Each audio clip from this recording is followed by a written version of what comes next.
Namaste. Welcome to the beginning of another live Sangha. I hope you are well. I would like to begin with the Gayathri Mantra, so if you know it, please join along. Om Bhur-Bhuvaswaha Dhatsaviturvarenyam Bhargo Devasya Dhimahi Dhiyo Yonah Prachodayat.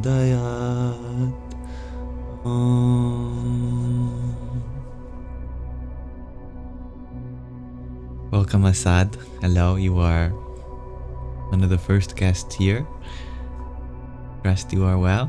How are you, my friend?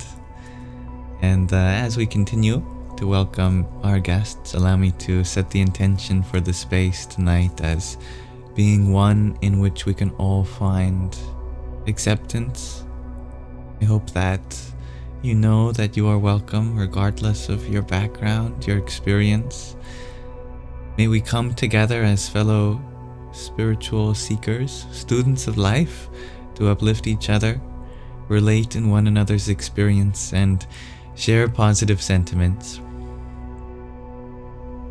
Although there is such a tapestry of life on earth, a diversity of beings, from the color of their skin to the kind of childhood they grew up in, to what color clothes they're wearing now, and all sorts of different things which on the surface may appear to divide us, but deeper down unite us in the fact that we are all multifaceted features of a source which is infinite and grand.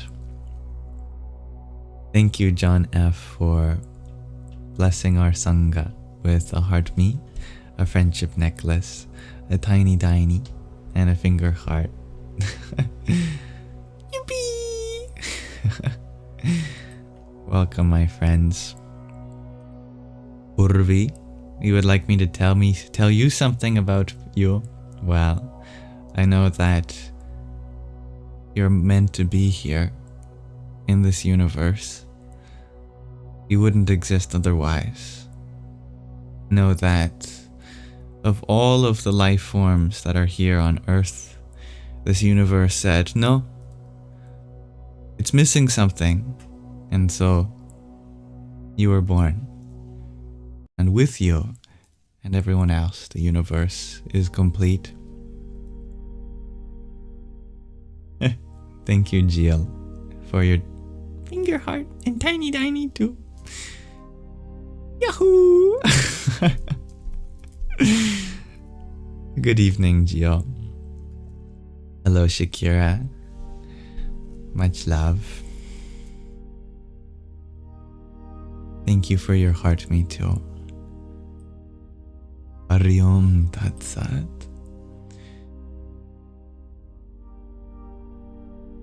Welcome, Andre. Jill, you share. Simon Aladdin is here with Jill and William III. Welcome, we got the whole fam. I'm happy to hear that. And welcome, Ray Ann. Now I have a question of the day for you all, since I like to begin my lives with one, if you're interested in exploring together. And hello, dear Magdalene.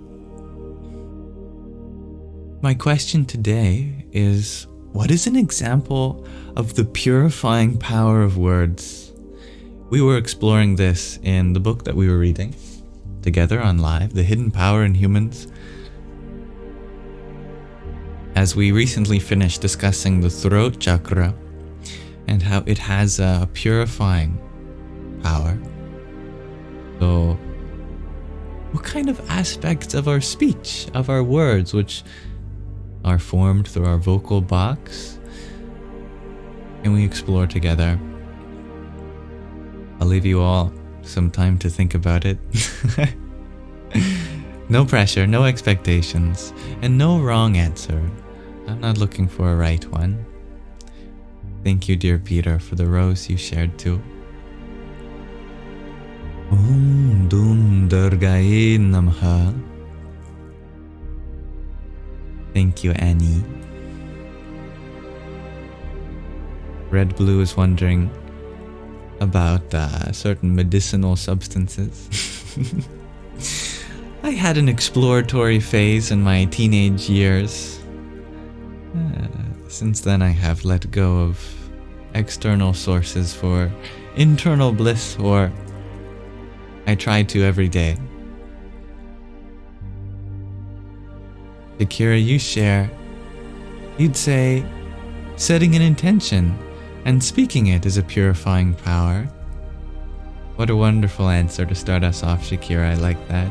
And Andrea, you share mantras. I love that too. Mantras are very purifying, and I'm sure you'll hear me say many of them through our live today. Such as, in gratitude for the heart me you sent. Ram Ram. Good evening, Chance. Hello, Happy Brar.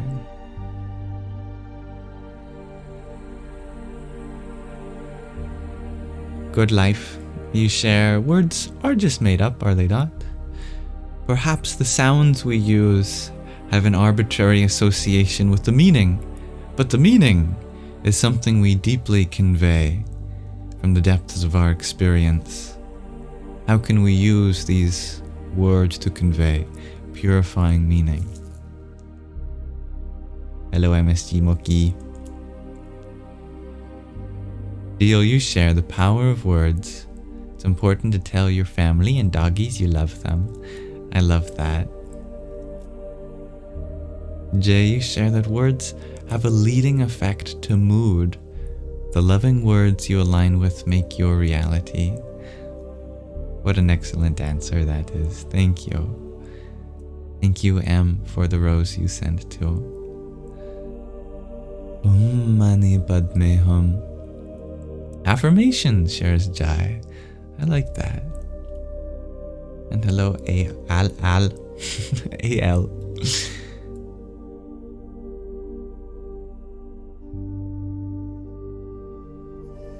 That's a question that has come out of left field, the random perspective. I believe that everything that should be done consensually, of course.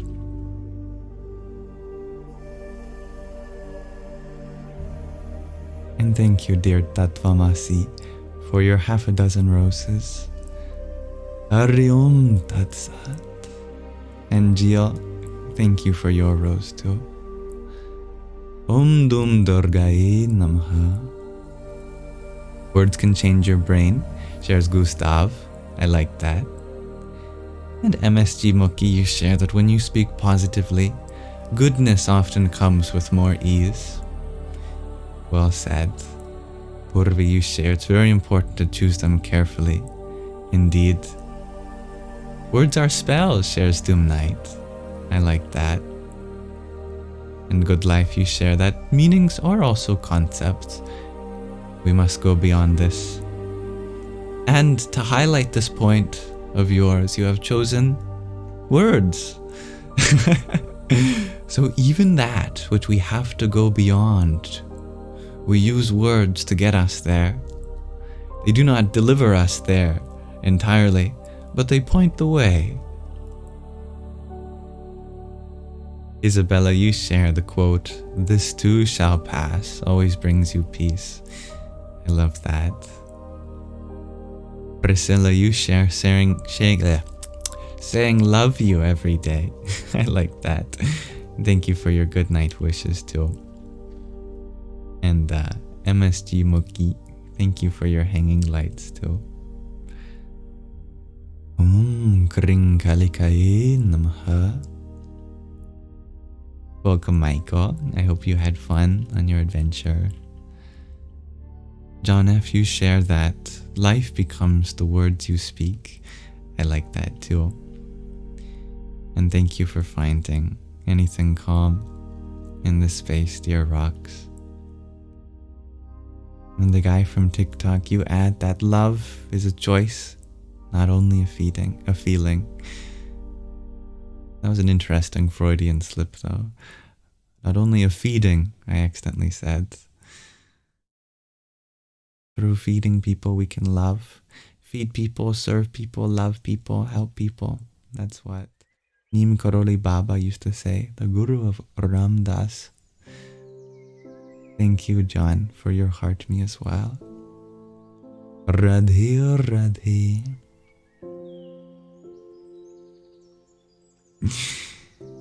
Red blue lock you share. You tried to scroll past us 6 times, but the screen wouldn't load, so it must be fate. It must be. Welcome, my friend. Please stay as long as you'd like. You love to feed on love, shares user 148. Well said. Hello, M. Dukaka. Welcome. Thank you, John, for your tiny as well. Yippee! And Jay, you had shared that peace in all our hearts tonight are words you wish to share with me. Thank you. Beautifully spoken, my friend. Assad, you had asked how to get through tough times. You will always get through tough times. It's just that we have to take care of our body and minds, which might not. Taking care of our body and our minds in tough times means that we know our limits. We do our best that we can and trust that that's enough.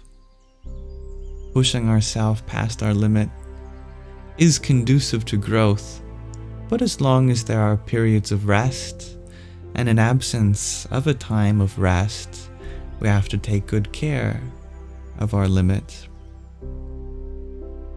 In tough times, we can see the challenge as an opportunity for us to learn something, to persevere, and come out the other side with an experience that we can use to relate with others, to empathize, as well as to become wiser, become stronger, become more knowledgeable.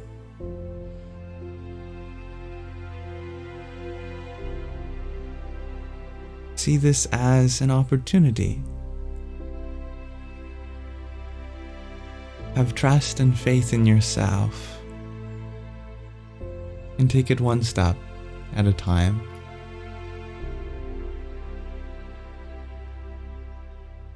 You got this, my friend. Amanda, thank you for your trio of roses too. Hare Krishna. Thank you, Flowery. The guy from TikTok, you send a buffet of love to everyone here tonight. Well, thank you. Talk about feeding on love. And Mengen, thank you for your tiny too. Yahoo! Namaste, Loopy Lame. Mengen, before you answer, you wonder what my concept of purifying is. It's a good question. I really like coming to agreement with the words we choose beforehand. I think that's a beautiful thing to do. Largely, I leave it up to everyone to discover. But for me, with the word purifying, I imagine a kind of distillation, taking the essence of something and leaving the rest behind. Maybe that rest is something that we've attached to, something that's limiting the potential for growth. Purifying means levying the essence to the top so that we can extract the purity and then use that for fertilization. Speak a little poetically. And much love, Colette. Welcome. Tito, you're wondering if I am on YouTube. I do upload the recordings of these there. Always happy to be here, dear Amanda. And Rox, you share that the purifying power of words can be answered with love. no matter how you're feeling of the situation. Owen shares Tattvamasi. Those are great examples of purifying words indeed. Thank you, Manda, again for your trio of roses. And some hand hearts. Here's some for you. Hariom Tat Sat.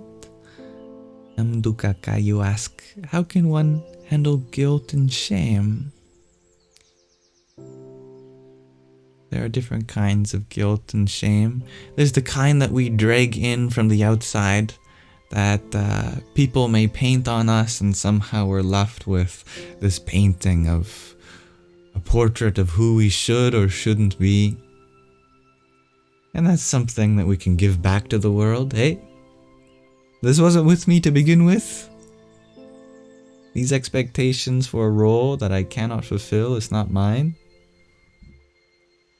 Forgive them for misunderstanding you for someone you're not. Kind of negative guilt or shame for something we've done is also something to forgive yourself for, because any kind of negativity is just going to hold you back. But positive shame and guilt, and what I mean by that is an encouraging reflection on our past to make the differences now. That's a kind of shame or guilt that we can use for the better. And then we move on from that when we see ourselves making the changes that have been inspired. And Asad, you shared that words can be comforting, but also cause pain. And I like that you pointed that out, which means that we do have a conscious choice to choose words that are comforting rather than paining. Thank you, Double M and Ascending Spirits, for being here. Welcome, Callum. Then you share that an example would be the meanings behind names. Yours is a common girl name, but it means gracious. I love that. It's very beautiful. And can you share that you believe then, within the reasoning of creating divinity by the application of words? Use none. Is that where the sentence ends? Or did the comment get cut off there? Use none. Perhaps there was a second part that went something like, use none that would limit the expression of others. But that's just my guess. But silence can be very purifying too. Hello, dear Lucas. Adrian, you share that it's purifying when someone verbalizes something that we all felt deep inside but couldn't describe. We feel relief then. Oh, now that's such a wonderful example. A very practical one too. I feel relief hearing that.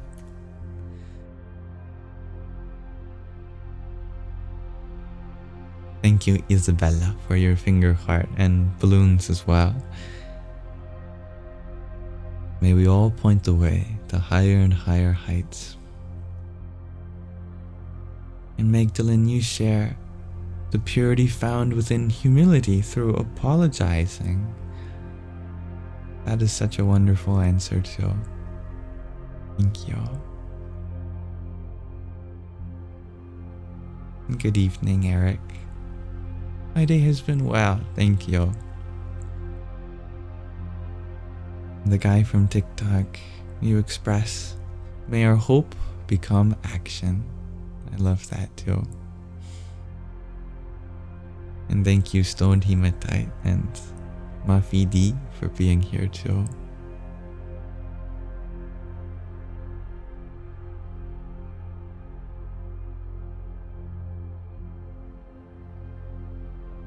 Thank you, Mangan, for your friendship necklace as well. Om Namo Bhagavate Vasudevaya. let's pause our exploration of this question of the day there for now. Not before I share Samra's beautiful comment that communicating with the positive side of a negative situation can be enlightening for all involved. I love that, and I think that's an excellent place to begin our transition. Rhaegar, you also share, when someone's energy seems knotted up, and you can say something that incites self-inflection. Beautiful. Thank you.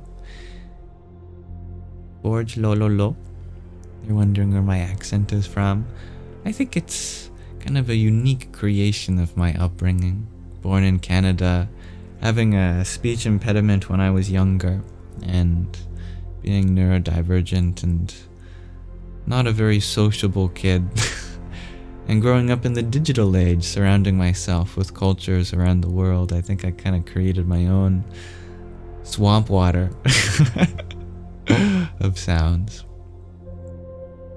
Thank you everyone for exploring this question of the day together. I think words absolutely have a purifying power, and you've all brought up such wonderful examples, and in a very meta way, in a self-referential way, just by sharing examples, you have created such a purifying atmosphere to be more conscious of the power of our words. Thank you, Manda, for another rosa too. Hari Om Tat Sat. I love that, Mangin, too, that it is better in prayer to have a heart without words than words without a heart. Well said. And thank you again for your cake that you sent just a minute ago. Om Namah Shakti Shivaya. Dear David, thank you for your rose, your fire, your TikTok, and your heart me too. Hari Om Tat Sat. Dear Jay, thank you for your paper crane as well. Radhe or Radhe. And Om Tat Sat, you were wondering what I'm chanting with the mala beads. Right now, I'm just fiddling with them. But if I get a breath in between my words, just a simple Om Namah Shivaya. I have a paper crane too. I wanted to flap its wings for Jay since you sent a paper crane. There.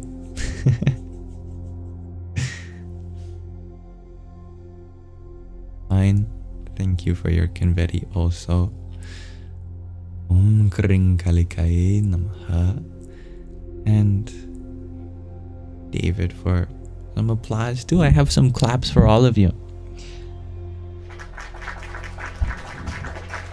And with that, I gained a hat. Congratulations on still being here. Having a heart that's beating, lungs that are breathing.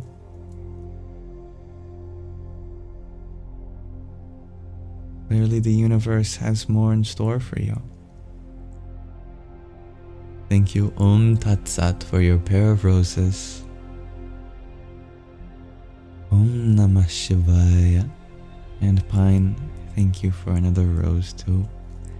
And thank you, user 148, for your hat and mustache. Om Sum Suryaya Namaha. Yippee-ki-yam! That's very fitting since my middle name is Kai, actually.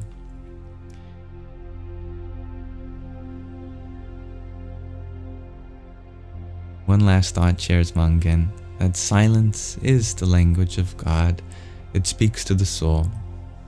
Beautifully said. Good night. Welcome, PR Girly. I'm happy you enjoyed the chant last night. I'd like to read a short section of this book with you all. The Hidden Power in Humans. Laura Lotion, you're wondering what my middle name Kai means. Well, My lovely mother gave it to me because it means ocean warrior in Hawaiian, I think. So I have a warrior spirit in me. And the element of water.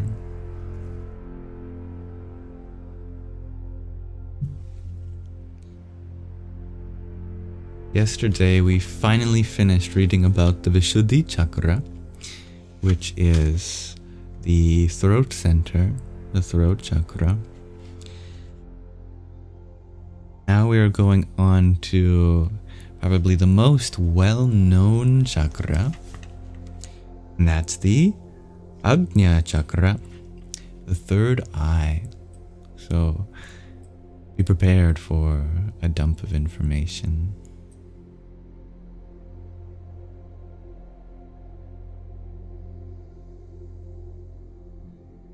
As I said, we'll be beginning the third eye chakra, known as the Ajna Chakra in Sanskrit.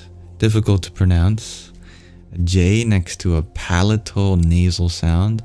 Ajna. Here is a beautiful depiction of the third eye. And it's also the cover of the book.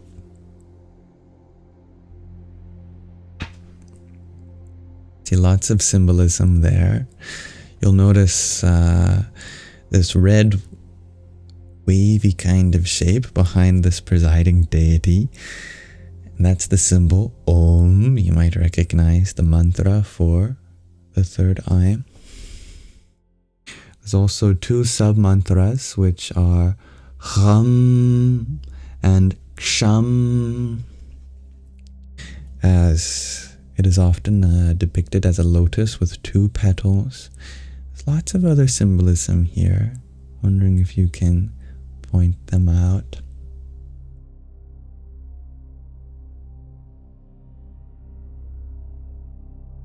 I'll read through just the list of all qualities and symbols associated with the Ajna Chakra, which we explore at the beginning of each section. Then we unpack all of this information over several days. Well, first of all, some trivia. Position within the body.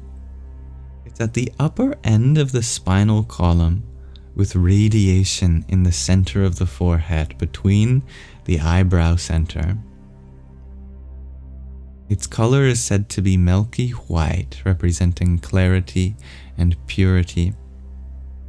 Its tattva, its element, is Anupada tattva, the Guru tattva, the element of spiritual teaching itself. Its mantra, as I said, is Om, and its sub-mantras are Hum and Ksham, which represents two petals of its lotus, the symbols for Shiva and Shakti, which you might notice as a singular form of the divine, half masculine, half feminine. Its animal is none. From the Ajna Chakra upwards, there are no more animal symbols. Its divinity is Shiva, representing consciousness and the self, and Shakti, representing nature, the Divine Mother. Its symbols include a smoky gray Shiva Lingam, representing consciousness still not being completely purified. Qualities and aspects include the seat of the Guru, the inner master, and the meeting of Ida, Pingala, and Shushumna, the three main nadis, energy currents, rivers of spiritual flow up the spine. The boundary between human and divine consciousness, and the end of karmas. Its level or plane of existence relates to Taparloka, the plane of purification. Its planet corresponds to Saturn, and its principle Viveka, discrimination. Its precious stone is opal, and its metal is silver, and mineral chlorine. Its characteristic is jnana, knowledge, and its sensitivity is Sat-Chit Ananda, bliss through the clarity of consciousness. Its sense organ is, of course, the third eye, representing wisdom and intuition. Its feature is Chintana, reflection, and it corresponds to sweet tastes. Its quality is Shunyata, emptiness, and its organ is the Buddhi, the intellect, one of the four andhakaranas, the inner organs of cognition. Its gland is the pituitary gland, and its plexus is the medulla oblongata, the extension of the spinal cord. And other names include the eyebrow center, the Guru Chakra, the third eye, Trikuti Tata, Prakuti Tata, Triveni Tata, Trinetra, and Sangam. So let's start unboxing all of those ideas.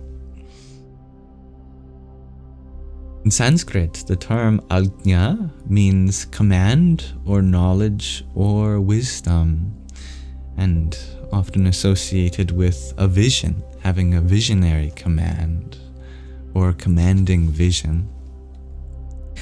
In the Ajna Chakra, the development of our wisdom and humanity is completed, and we reach the bridge to divine consciousness. It is located at the upper end of the spinal column, at the point of transition from the spine to the brain. Its radiation is, however, primarily perceptible in the center of the forehead, between the eyebrows. Therefore, it is also known as the eyebrow center or the third eye. Another expression of the Ajna Chakra is the Guru Chakra, the seat of the Master. Who can give us orders? Whose instruction should we follow? Only an initiate can show us the correct path, for only that one has the knowledge gained through personal experience and mastery that can then be imparted to others. In connection with this, it is important to understand what an initiate, a master, a guru is. Guru Tattva is the divine principle of the evolution of consciousness. Therefore, the Guru represents the universal divine principle that leads us from darkness to light. Tamasoma Jyotirgamaya, which means from ignorance to knowledge. Asatoma Satgamaya, from death to immortality. Murtyurma Amritangamaya. All holy incarnations have been gurus. Jesus was the master of his disciples. Krishna was the master of Arjuna, and he himself had a guru, Rishi Sandipa. When disciple and master unite, when the guru principle has been awakened in the consciousness of the disciple, and the disciple begins to guide themselves, the disciple then becomes their own master. The guru principle is recognizable within a person as clarity, wisdom, jnana, and the ability to discriminate between truth and untruth, reality and unreality, viveka. We do not need to seek truth. It is always in front of us. But in order to recognize it, a person needs an open, pure consciousness and clear thoughts. While our mind remains cloudy, like a dirty mirror, we see everything hazily and unclearly. It is only in a purified mind and mature consciousness that jnana, the wisdom and spiritual knowledge, can be broadened. Until we are capable of anchoring our consciousness in the Ajna Chakra, Our mind oscillates constantly between the human chakras, the Muladhara, Svarishtana, Manipura, Anahata, and Vishuddhi. While we are still lacking in discrimination, we should listen to the advice of the Master in order to avoid mistakes. Everyone has experienced how painful it can be when we ignore the advice of an experienced person. But the more our consciousness evolves towards the Ajna Chakra, the freer and more independent we become in choosing correctly and making the right decisions. Sri Mahaprabhuji teaches us, which I believe is the guru who wrote this book: be yourself, live happily and wisely, without dependence. Awaken your abilities and use them. Recognize your inner wealth. You possess everything. The entire universe is yourself.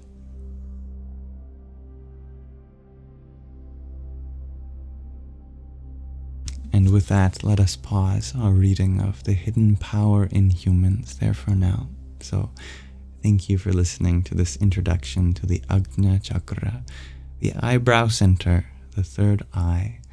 We'll continue exploring it next time. Namaste.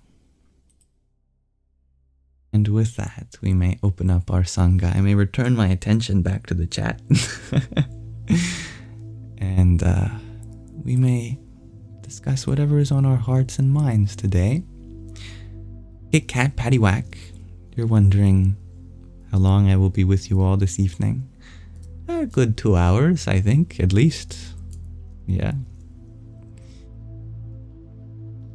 Thank you, Manda, for the rose you sent to Radhe Radhe. And Fal, thank you for your pair of roses too. Om Kring Kalikai Namaha. And Dob Darker, thank you for your heart meat too. Jai Sitaram. Hello Neon Jello Pack. Hello Lonella.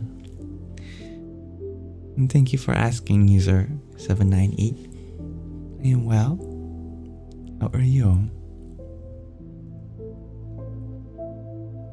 Greg RG, you were wondering, do I have any stories involving Rishi, Sandipani, and Shri Krishna? I don't think I know much about Shri Krishna's relationship to his guru, except that I heard that Shri Krishna gave one of the most incredible Guru Dakshinas that have ever been given. Guru Dakshina is the tradition that when you want to approach a guru, you may offer something to show that you're willing to surrender something of your own to be a qualified student. Not always necessary, because it's not a transactional thing. A voluntary token of gratitude. That's called Guru Dakshina. So Sri Krishna's Guru Dakshina to Rishi, what was his name? Sandipani, was that he would find his kidnapped son, I think, which is incredible. I mean, what a Guru Dakshina that is. That as an offering to you, I will track down your lost son and return him to you. That's the extent of my knowledge about Krishna and his guru. I imagine he was successful. I can't imagine Shri Krishna was not, but I don't know how the story went.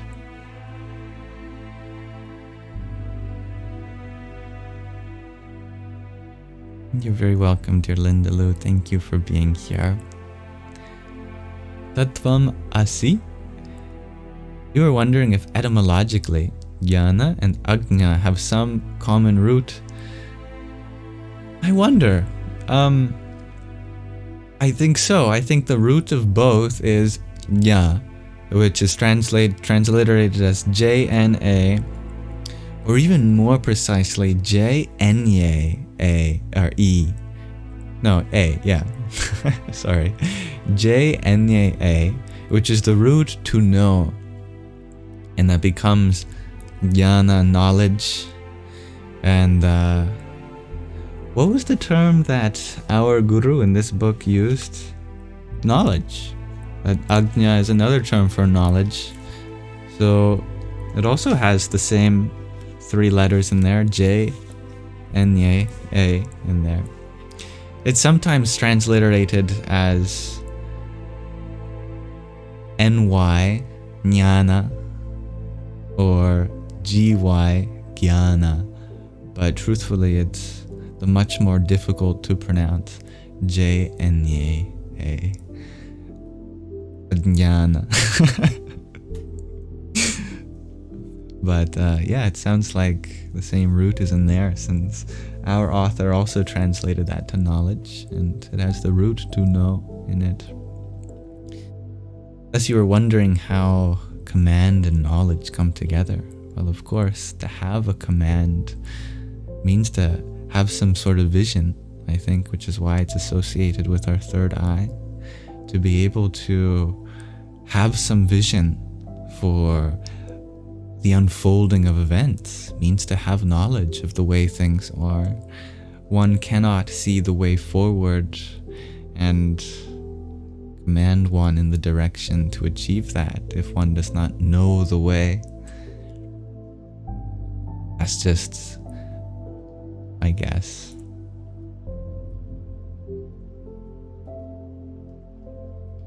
Doing fine. Cheers, user 798. I'm happy to hear that. And 111, you're wondering, how many time am I in this religion?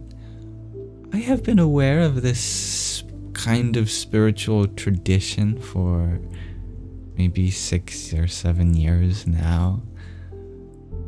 As I learn more about it, the less I feel like it can be considered a religion. Although, of course, there's nothing wrong with using that term.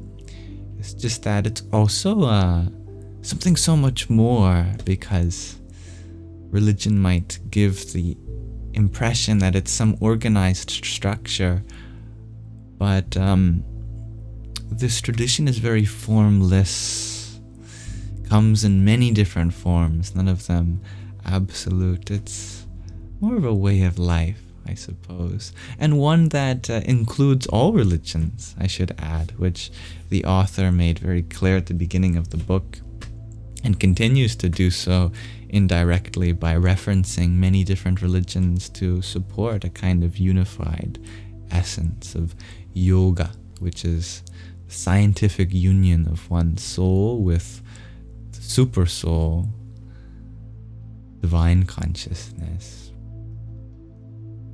Tattvamasi, you're wondering about Ekalavya's Guru Dakshina. I have not heard of this saint, but judging from the fact that you bring this up after talking about Krishna's Guru Dakshina, I imagine it's probably pretty incredible too. And welcome Aiden Murphy. I'm happy that you enjoyed that video on Om and the ancient duality of gender, of consciousness and body.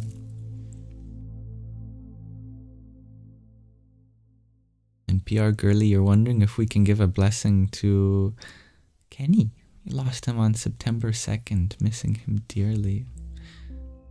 Imagine near this time of the anniversary is difficult to imagine how life continues to evolve without someone close to you, a loved one. Of course. May that love, dear Kenny, always make a difference in this world through your heart and every heart that they touched. And may the essence of their being find new ways of expressing themselves. And may you be blessed in finding a way to give all that love that you that you were generating for dear Kenny, and have that find expression too.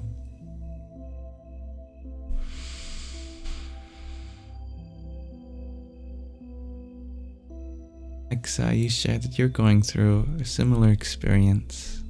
That your sibling passed away 3 years ago and your heart still aches.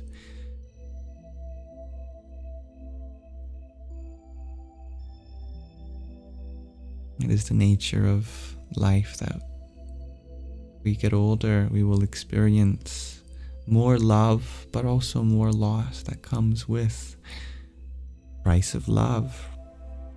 I trust that the sibling of yours is not truly lost to time. Maybe their physical presence has changed addresses, but they have made residence in your heart. And that's a very real impression of the life that they exist as. All we have to do is go within and find them.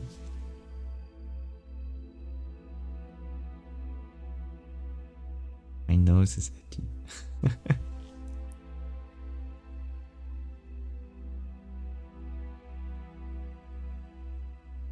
Tatvamasi, you share that Ekalavya gave Drona his thumb as Guru Dakshina.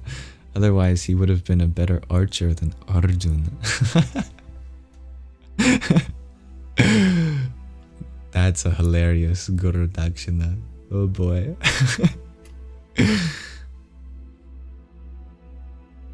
Thank you for that. Kit Kat Paddywhack.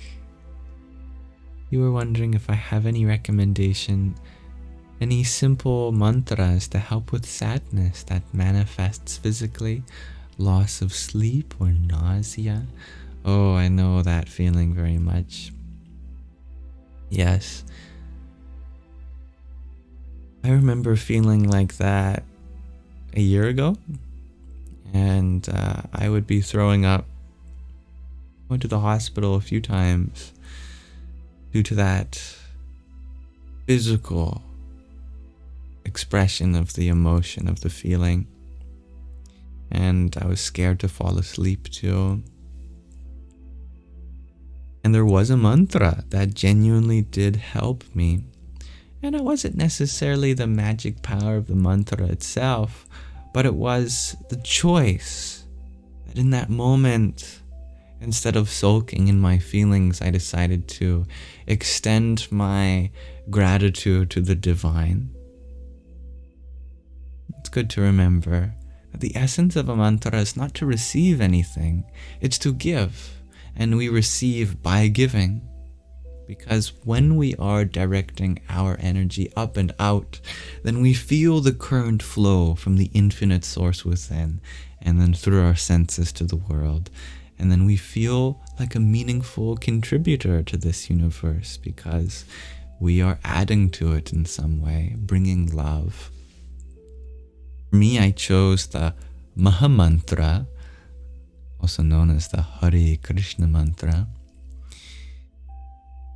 Hare Rama, Hare Ram, Rama Rama, Hare Hare, Hare Krishna, Krishna Krishna, Hare Hare. And by itself, it doesn't really translate to a sentence. Krishna Krishna, Hare Hare.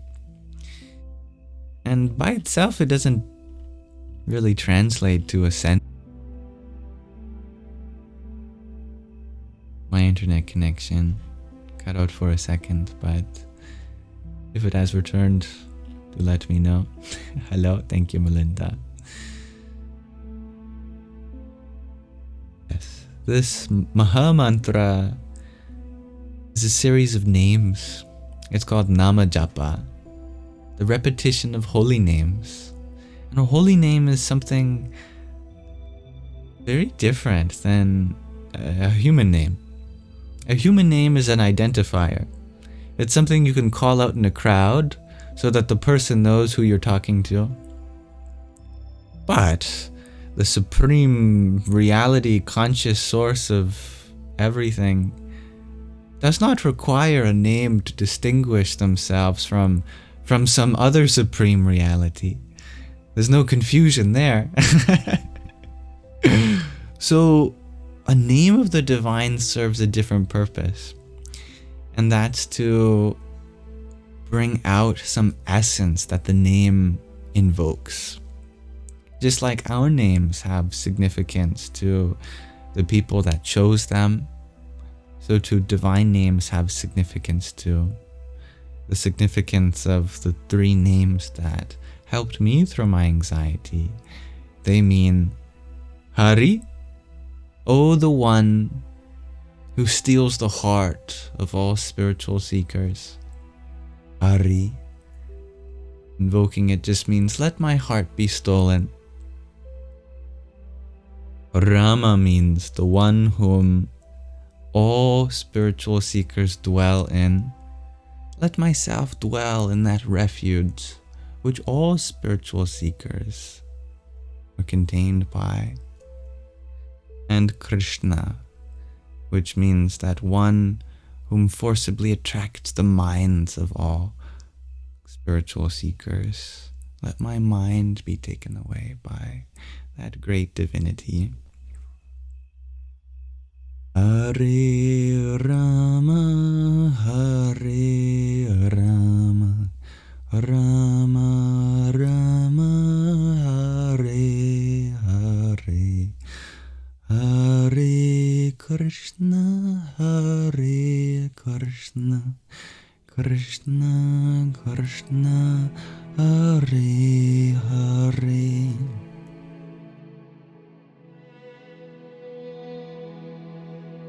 I love Nama Japa.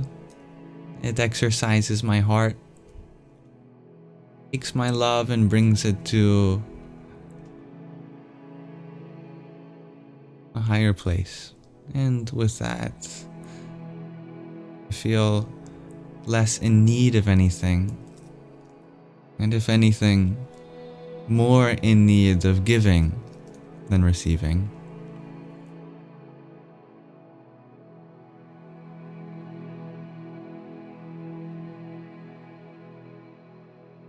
Thank you, Dub Darker, for your heart meet earlier. And user 148, thank you for your tiny tiny. And your rose and another tiny tiny. Yippee! Thank you, dear Lex, for your heart me too. Om Namo Bhagavate Vasudevaya. And Lilimor, thank you for your 6 roses and heart me too. Ram Ram.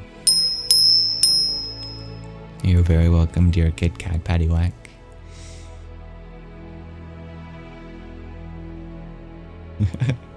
Can I sing it again? Asks dear Linda Lou. Or I can sing you a variation which includes the divine feminine in it. Instead of Hari, Rama and Krishna, we use Radha, Shyam and Krishna. Radhe Krishna, Radhe Krishna, Krishna Krishna, Radhe Radhe, Radhe Shyama, Radhe Shyam, Shyama Shyama, Radhe Radhe. I can't promise to be in key with the background music. I'm a little tone deaf, which is ironic considering I have such musical parents.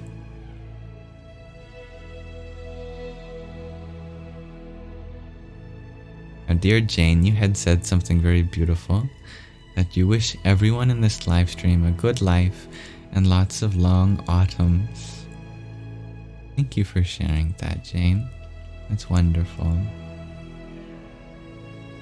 You're welcome, dear Linda Lou. Thank you, user 148, for another finger heart. Please accept one as a token of my gratitude for you too. Hari Om Tat Sat. And Jen, you're wondering what my parents studied. My parents were students of life. Are students of life. I believe both of them went to college, but just like myself, found themselves focusing on other priorities in life, like their physical and mental well-being, or their spiritual well-being too. And they've learned many things from many places, but I wouldn't consider them academics. Students of life. They learn from their experiences and foremost.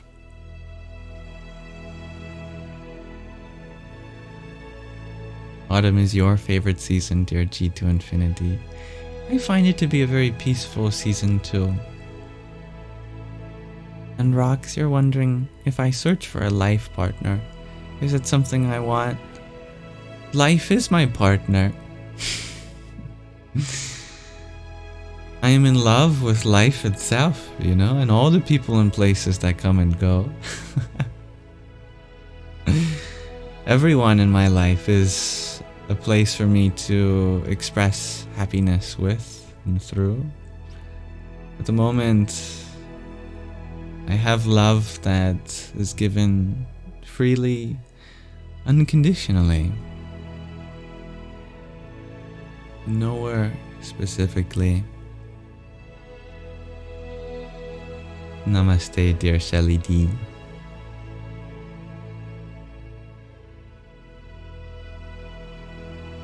That's very kind of you, dear Aiden.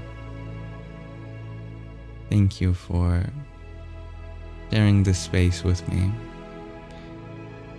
And Talon, you share that my parents sound smart to raise a kid like me. Aw. Well, I have a lot of love for my parents. I'm very grateful for what they have taught me. It goes without saying that they're human too, and they're still growing, they're still learning.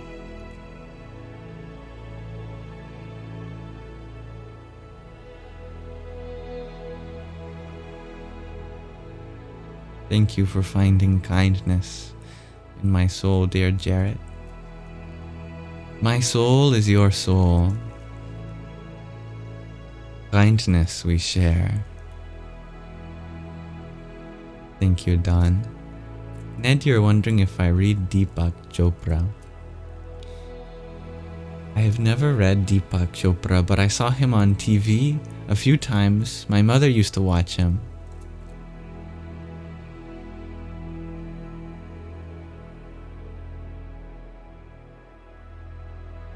I think he shares a lot of wonderful knowledge, information on spirituality. Sometimes I am a little worried about the commodification of that, since I think he's made a lot of money off of that. And deep down I feel that spiritual teaching should remain free. But nonetheless, organizations require financing to be upheld for generations to come. I recognize that, and I have a lot of respect for his work and people like him. Thank you, dear Heavy Chevy, for your heart meat too. Om Dum Durgai Namaha. And Mia, thank you for your rose too. Radhe Radhe. UFO emoji and mushroom emoji. You ask, how do I feel about people in the military practicing Eastern spirituality? I don't think I've ever received that question before. So thank you for giving me something new to think about. I am not one to judge anyone's spiritual practice. The journey that they're on is the journey that they're on. I might personally have reservations about warfare and conflict, and I think there are alternative approaches to bringing peace into this world. But I get that that's where people find their duty, their dharma, They consider themselves warriors and protectors, and that's something they find a lot of meaning in. I love that some Eastern philosophers have written a lot about the art of war and how there is ways of defending something valuable without causing unnecessary harm. And I think Eastern philosophy can really help with that in general. And I wish everyone well on their spiritual journey.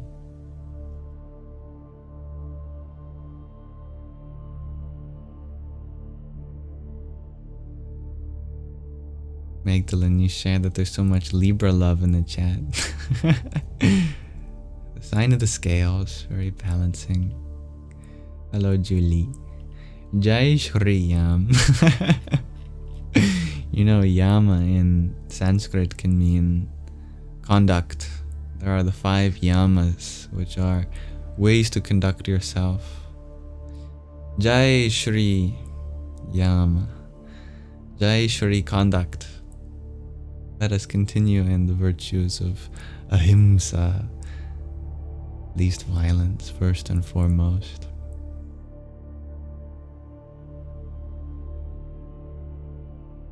Thank you for your questioning. UFO mushroom emoji. Melinda, you shared that. You had a nice moment today. Boundaries were finally understood and accepted. I'm so happy to hear that. That's a beautiful thing to happen. A grace. But don't let your guard down. Boundaries require constant awareness.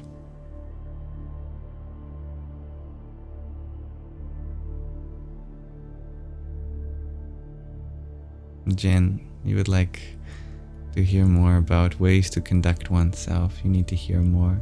Here, I can look this up. I actually forget what the 5 yamas are. I know that it starts with ahimsa, and all of them can really be deduced from that. Let me refresh my memory. The 5 yamas, and they come from Patanjali's Yoga Sutras. I didn't know that. Or ahimsa, which means causing the least harm given your knowledge, which can sometimes be a compromise between different actions. Satya, which is truthfulness. Asteya, non-stealing. Brahmacharya, which is sometimes translated to celibacy, but literally, Brahma means ultimate, and Acharya means the way of. So Brahmacharya means the way of the ultimate. And the way of the ultimate means using our energies in a different way. And the 5th yama is aparigraha, non-greed or non-hoarding, non-accumulation of things. And everything we have to give back to Mother Earth one day. These comprise yama yoga, which you might be interested to know.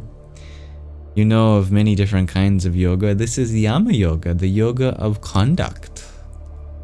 How we can conduct ourselves amidst the civilization or the society we live in.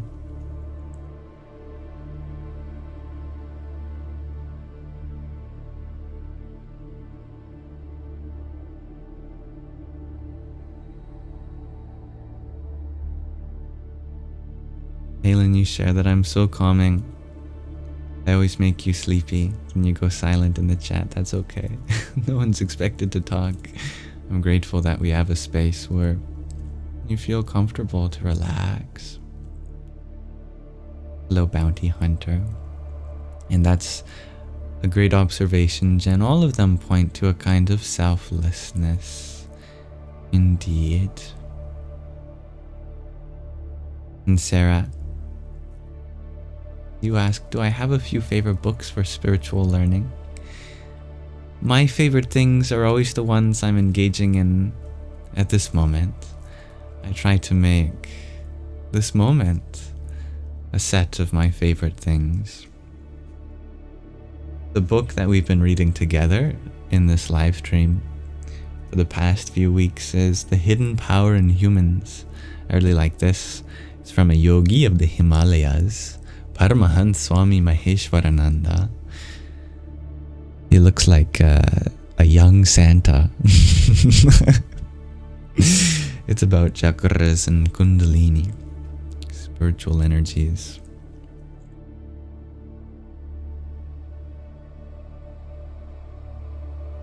X Khalid. You have a funny sense of humor, welcome. You asked, is spiritual believing a higher spirit or a religion? It can be. It can mean different things for different people, so it's difficult to define objectively. In general, it's a kind of inquiry into the nature of your true self. And by true self, I mean the essence of consciousness, which is a big mystery. An archaic term for consciousness could be spirit, and that's where we get the term spirituality.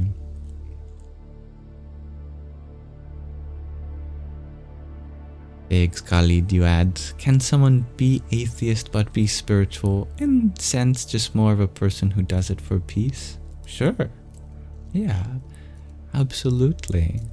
The Buddhists were very big on just not having a view about God. It was called transtheism, which is similar. Transtheism means that we ask bigger questions than the belief in any sort of theology. There are many Buddhists who take the view that God does not exist. There are many Buddhists that do, which goes to show that for Buddhism, for example, it's up to you how you want to frame the big picture of life. But in the simplest of sense, it is about coming to inner peace. And thank you, dear Sadik, for your heart me too. Hariom Tat Sat. Jen, you would like to see that book one more time? Here, I tell you what, I can bring the cover on screen. It's a magic trick that I can do. Here, I'll show you. I just have to say the magic word.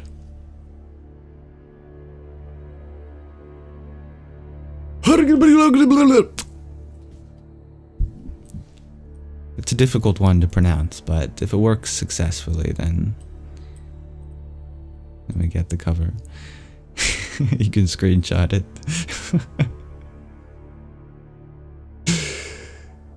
Alright. I hope that was enough time. Here, Usha Bai, thank you for the lucky spray and a tiny yippee! And thank you for sending that book, by the way, for everyone. Much love. And thank you for reminding me that today is an important day for Ganesha, one of the forms of the divine in India and the greater diaspora of Bharata. Hello, dear Alice. You are wondering how I feel about Adyashanti's teachings. Well, it's a beautiful Sanskrit name. Don't know who Adyashanti is, but love those words. Shanti, of course, meaning peace.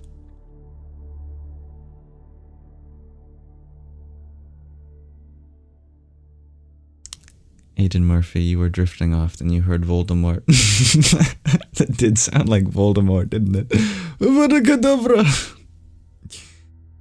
Or is there an R in there? Avada Kedavra! Hard to make out, you know. Where's Hermione when you need her to correctly point out the precise diction, enunciation, pronunciation, emphasis, etc.? Sorry for nearly making you spit out your cheese, red blue lock. And dear XK Khalid, you're wondering what are my beliefs? As you are just curious if I'm interested in sharing. Well, my beliefs are very simple. I think in many ways they can be applied to different philosophies, ideologies, religions, belief systems. I don't consider myself to be a follower of anything in particular. At the same time, I do feel very connected with the kind of truths that are in many different paths. I love learning from various different places. I have a particular love for the dharmic religions like Buddhism, Hinduism, Sikhism, and Jainism. But that's not to say I don't see the same truths reflected in other ways in Abrahamic faiths, like in even indigenous cultures, First Nations, spiritual traditions too. I think there's one truth that gets expressed in many ways, and I'm interested in the Venn diagram of the overlap of all the different kinds of experiences in life.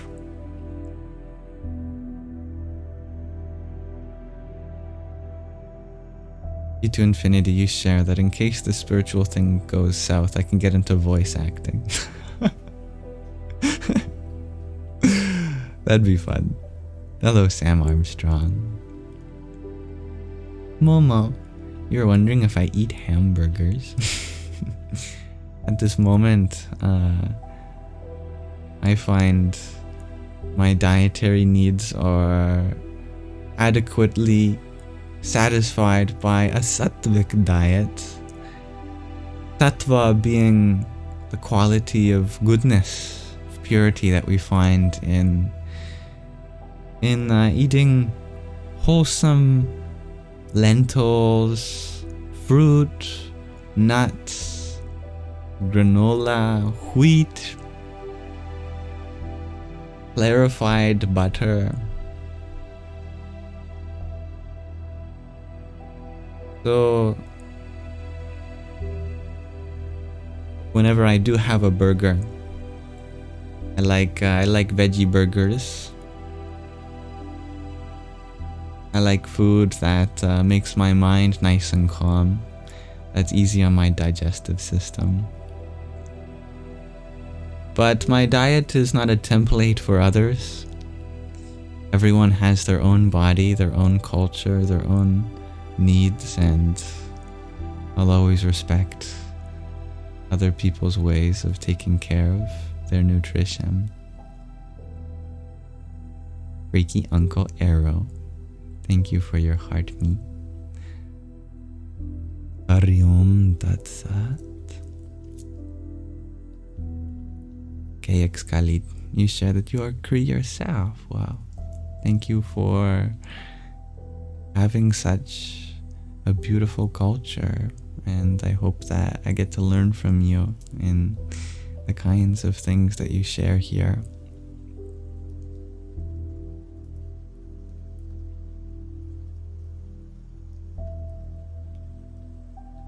Sweet, you were wondering if I believe in God. I love this question a lot, but I love answering it in a way that's very mindful for the different ways which we use these words. Although it's a yes or no question, I think we hide a lot of nuance in the binary of these two answers. To one person, God may just be a kind of formless spirit that lives in nature. For another, it may mean something more specific, like an incarnation that walked this earth at one point or still does. For others, it may refer to a kind of abstract, divine intelligence that came before the universe. Different traditions have different ways of using this word, and I find truth in many of them.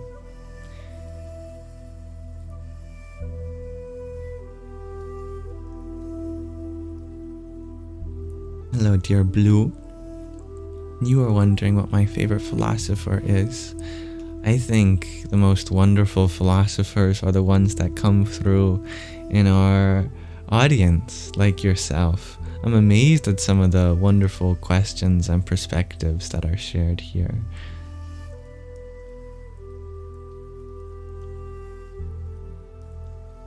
Wait, you're wondering what my definition of God is. I'm very open to other people's definitions, and I'd love to accommodate your definition too. For me, the nature of divinity just is. You know, like, here, I'll give you an example. When we were younger, a lot of us were taught that Pluto was a planet. And then when we got older, some astronomical union decided that it was no longer a planet. They changed the definition of a planet. And today we have people arguing over their personal experience of finding the value in Pluto being a planet. And then modern scientific definitions, is that a word? Scientific definitions of Pluto not being a planet. And there's a lot of disagreement over Pluto. Ironically, from the point that Pluto was discovered to the point that it was redeclared not a planet, it didn't even reach a full revolution around our sun.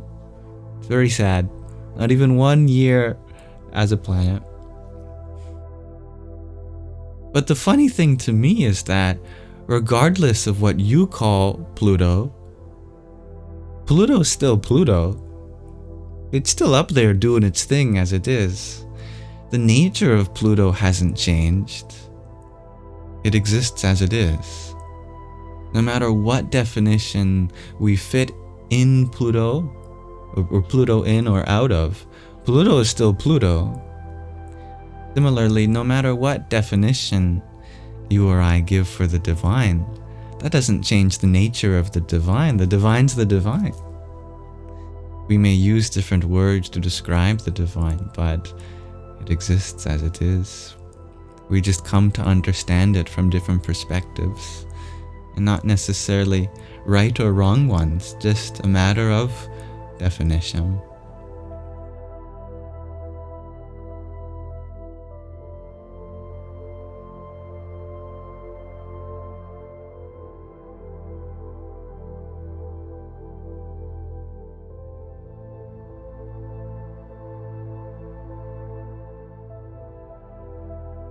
Now that'd be quite the question of the day.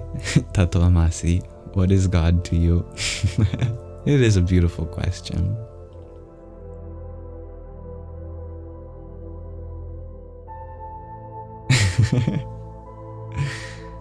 How do I pronounce your name? Blabby Volspet. I like that. You're wondering what the best tea is for calming. Oh, I'm sure we have some wonderfully intelligent people on herbs and medicinals here. I ask this question back to all of you. What do you find the best tea is for calming? I'm not very knowledgeable myself on teas. Last night I drank a honey and ginger tea to help me go to sleep. I put some ashwagandha in it too, and that helped. I think you like chamomile. That's a classic. Speaking of ashwagandha, that helps you, Starlight. Wow. Loose Leaf shares Gregor G. Blue Lotus shares Magdalene. I have heard great things about that one. Beep, I love your answer. The tea you enjoy is the best. Dandelion shares Linda Lou. I often forget that dandelion is not merely the weed we make it out to be. It has medicinal and nutritional properties too. Thank you, dear Starlight, wow, for the flowers you shared too. Hari Om Tat Sat. Don, you're wondering if you are allowed to ask how old I am. Of course, all questions are allowed, presuming they are respectful. And you've asked that in a very respectful way. I am 22 in this body.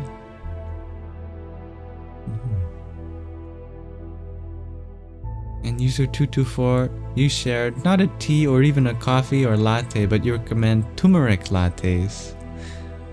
Turmeric milk is something that has really helped me. That's really good too.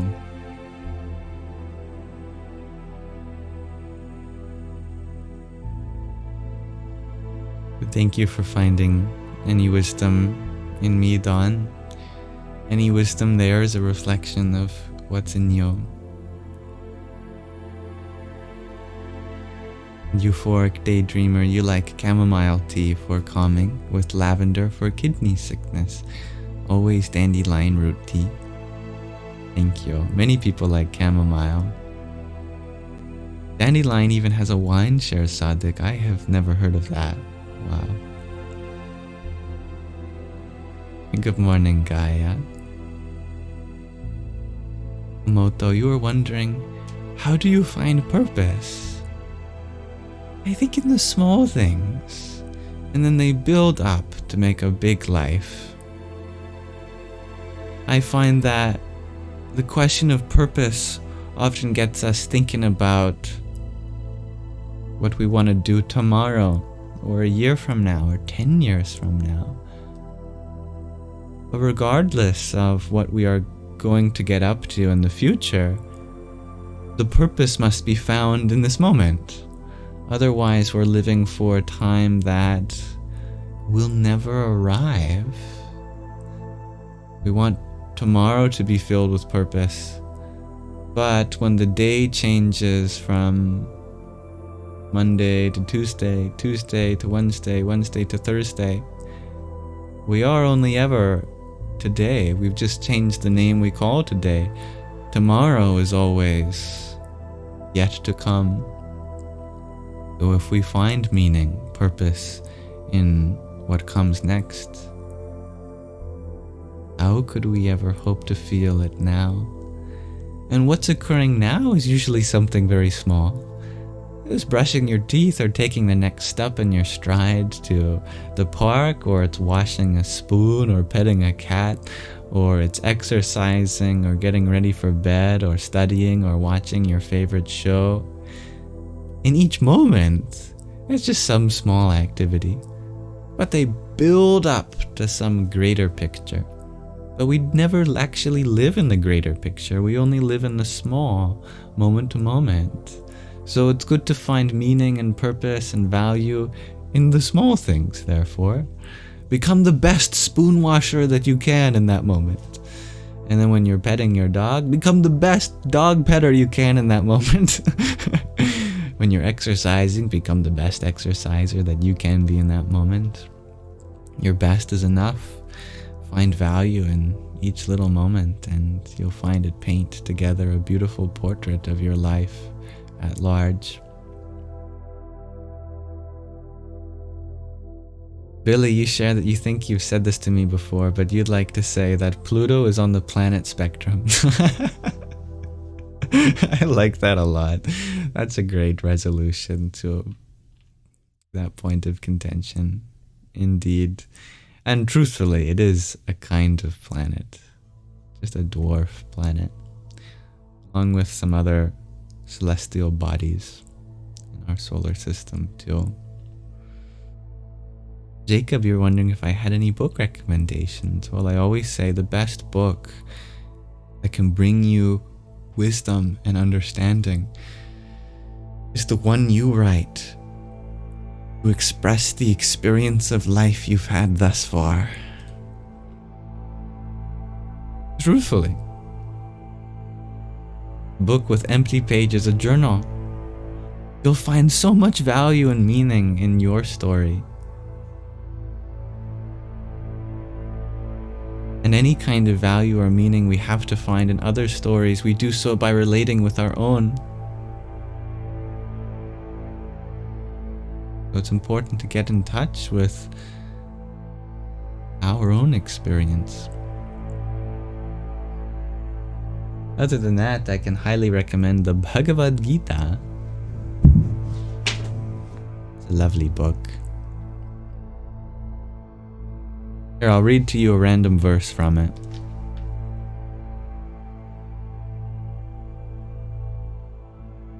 Here is the divinity of the universe speaking to you. Well, to Arjuna on a battlefield 5,160 years ago. It was originally a song in Sanskrit, but in English we lack the melody or rhythm, so I'm just going to improv it. Also, whatsoever is the seed, the origin of all beings, that am I, O Arjuna. There is nothing moving or non-moving that can exist without me. There is no limit to my divine infinitude, O Parantapa. All that has been spoken by me is a mere indication of the expanse of infinity. Whatever exists that is glorious, prosperous, or energetic, you should know all those to have certainly born of just a fragment of my splendor. However, O Arjuna, what is the need for you to know all this in such detail? For it simply suffices to understand that I remain supporting this entire universe with merely a fragment of myself. That's the end of chapter 10 of the Bhagavad Gita. Very beautiful for those that want to be provoked on the level of the soul, to hear what it would feel like for some divinity to speak to us directly. Thank you for being here, dear Blabby Vollspit. I am not so concerned with evil. To me, there is only goodness, just in various stages of becoming. What we call as evil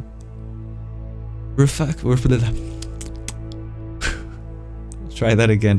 What we call as evil reflects poorly on our ability to find the good that's possible. Like when we say that someone is suffering and therefore it must be a mark of evil.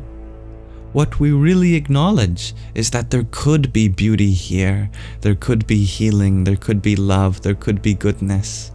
So goodness is still there, it just has yet to be brought out, and that's our duty. To bring out the goodness in its various stages of becoming. Just a spectrum of goodness, from a seed state surrounded by darkness to a blossom state, radiating light. Dear Natasha, you were wondering what I ate today. Nothing yet. No, I usually wait until the night time to have my first meal. Tattvam Asi, you were wondering what the importance of a Gita or a song. Why are these Gitas? Why are they sung? I think there are many reasons. One of the most practical being that songs contain information that can easily be passed on through generation. Oral traditions are preserved by having rhythmic and melodic structure. Adding to that, it becomes a mechanism of preserving the texts, not just being easily retained, but also you can check. Does this line rhyme here? Do the swaras, do the sounds match the intonation? Is the rhythm right? If not, then maybe this has been changed over time. So it's a security protocol, a cryptographic mechanism for ensuring an unbroken chain of oral transmission. Thirdly, I will say that it just resonates with our heart when we hear something sung. It is alive. It's a living truth when we hear it resonate. We hear it dance. And additionally, I will add that Sanskrit is a musical language. Although it has been lost to time, it was largely sung through various tones. I think all of these come together to make many Sanskrit teachings Gitas, songs. Even the Vedas are Gitas. They're in different meters.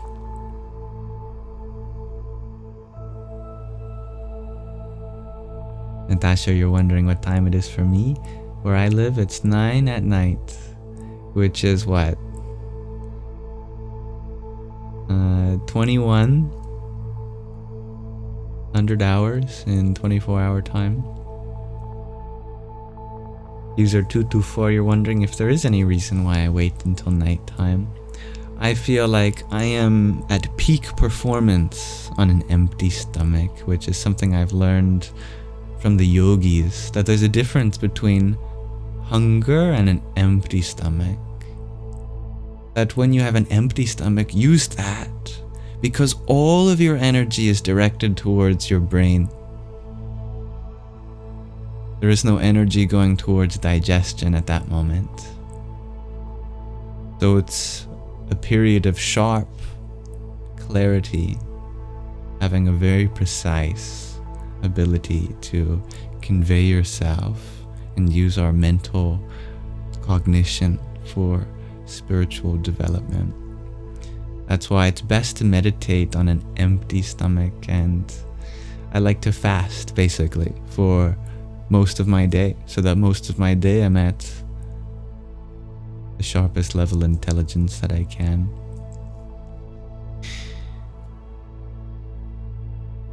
And then when I get hungry, I eat, of course. Once you are able to discern between hunger and an empty stomach, you'll notice that actually hunger is something that's relatively rare during the day. Empty stomach can be common, absolutely. But hunger is something more rare. Most of us are just trying to fill our stomachs because we don't like that feeling. But the yogis, they knew how to use that feeling as a sign that you are at your heightened senses.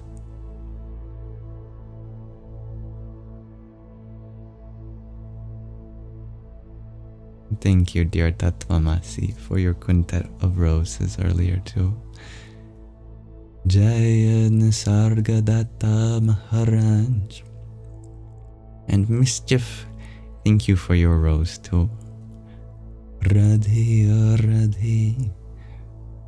Crazy Eyes, you've been wondering how long I've been fasting now. Well, ever since I can remember, I hated breakfast. I never liked trying to eat food first thing in the morning. Parents would always try to get me to eat something.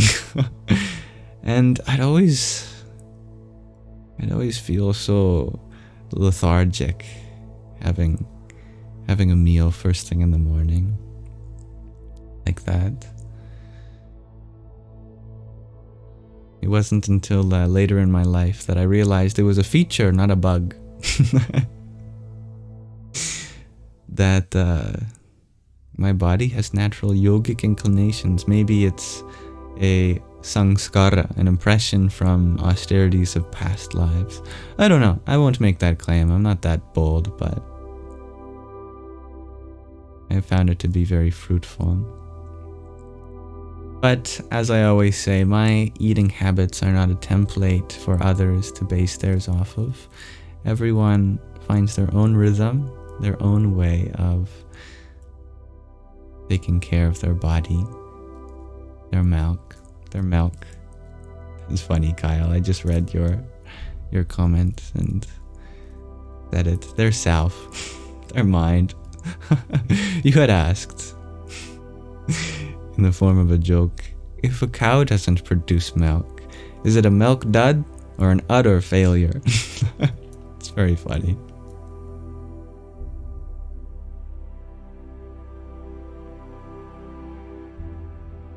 School of Fire OG, thank you for your heart, me too.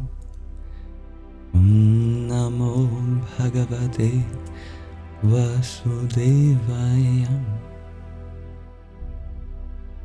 And thank you, dear Peter, for your rose too.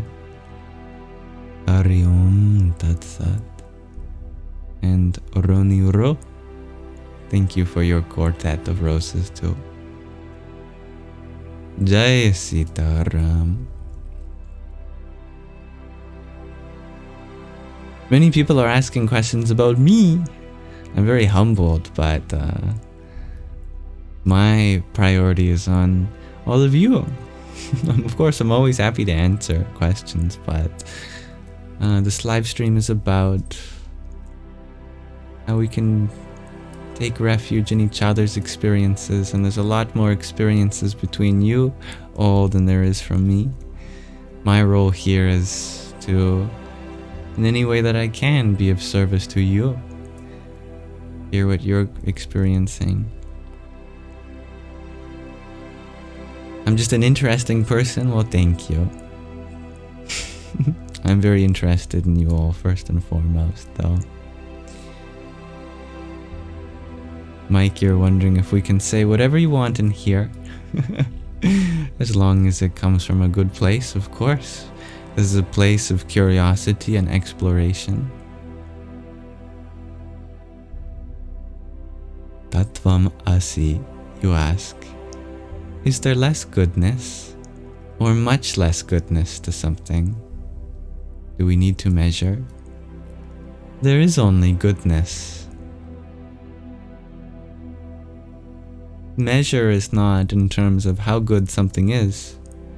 It's in how much of a potential there is and how much expression of that potential has already come underway.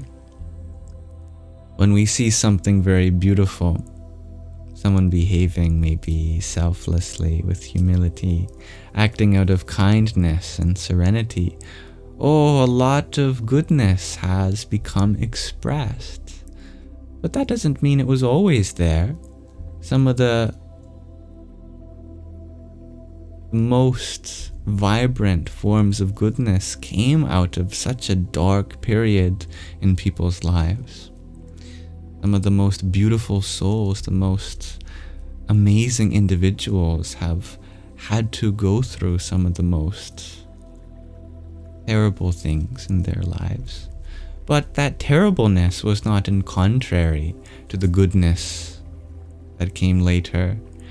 It was the circumstance which led to the goodness finally becoming manifest, for that potential, that possibility to unravel itself with a lot of self-love and care and support from others around them too. In the same way, there is goodness in everything. It just has yet to have enough energy, enough awareness, enough time put into that place for it to come out.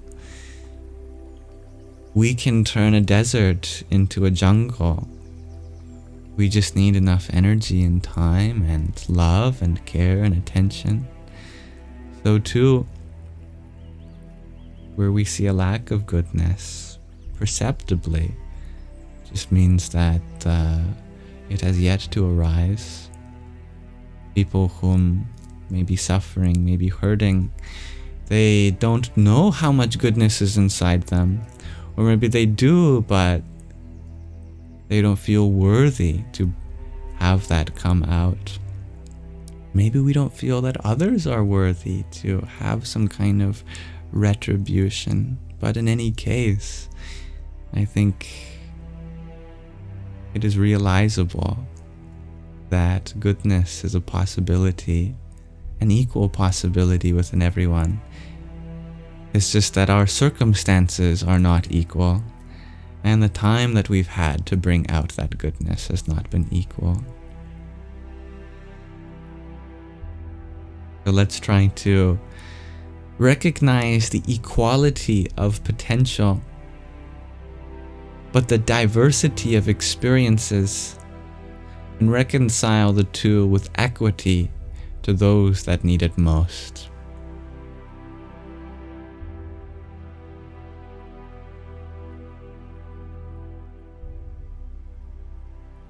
And hello, dear Alexander.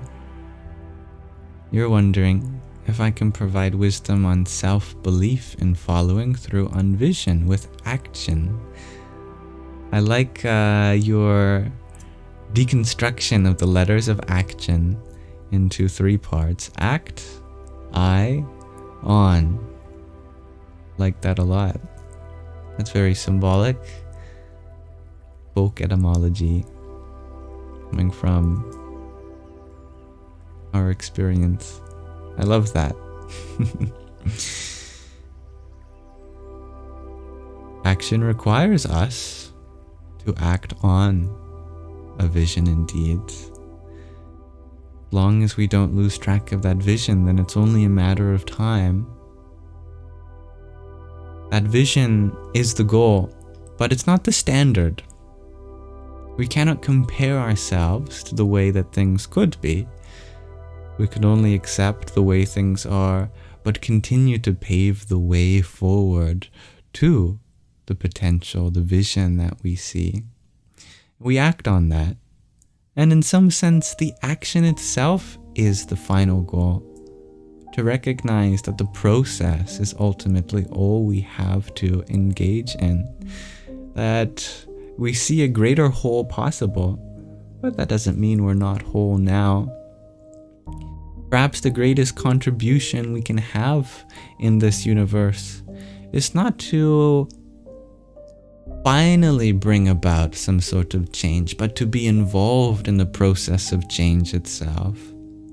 That's called karma yoga, the yoga of our action, recognizing the greatest gift to be engaging in the process, in growing and learning and realizing and awakening and healing.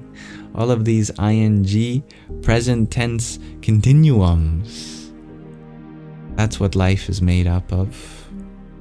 We can see the goal, but be peaceful, knowing that we're on the way there.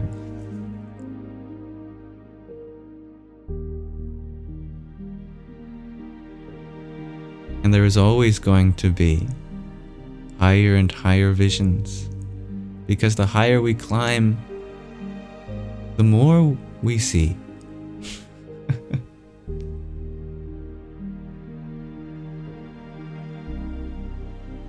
Yeah, change only takes forever, shares Jay.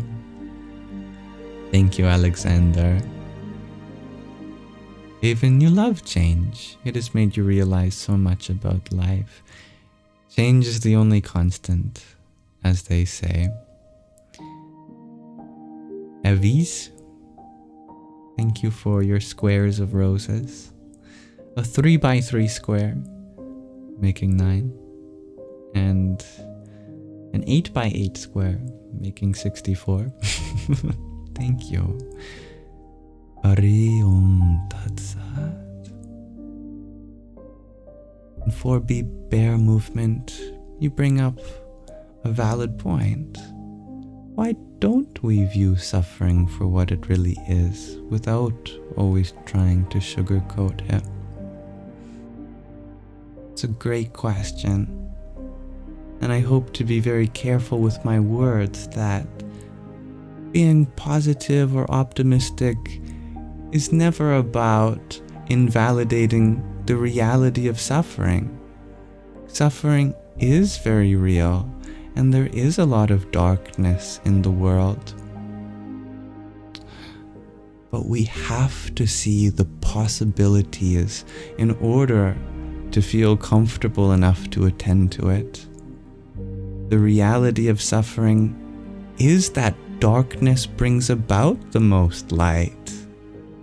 And that light isn't something that validates the darkness. It's what is inspired by it. Though we would never wish any sort of darkness upon anyone, we can be grateful for the light that it inspires. Positivity never means that we accept the way things are and we don't engage in help. It means that we see how much is possible to help with. And in that way, we embrace the reality of suffering but in an optimistic way, in a way that gets us to attend to it wholeheartedly without attachment to outcome.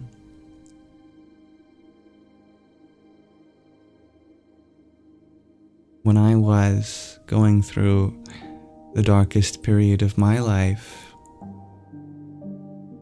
having anxiety that would last for days, growing up because of it, I couldn't fathom how much pain there was in the world, how much pain there was in my life and the people around me. I couldn't sleep because of it, and I went to the hospital, and they'd returned me with some medication that would temporarily provide relief, but still I'd have this deep pit in my stomach that wouldn't go away, and I'd be so hard on myself for that. But positivity changed my life. It saved my life.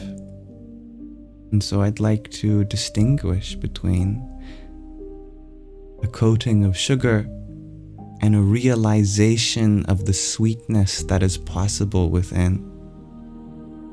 We see how deeply the world is suffering in so many ways. But instead of breaking ourselves down, we build ourselves up with the light of knowledge that this world is not in need of fixing. We are in need of giving, and so the world has its problems as a divine recreational workshop for us souls to continue to give and give. Not that the world needs our help, it's that we need to help the world.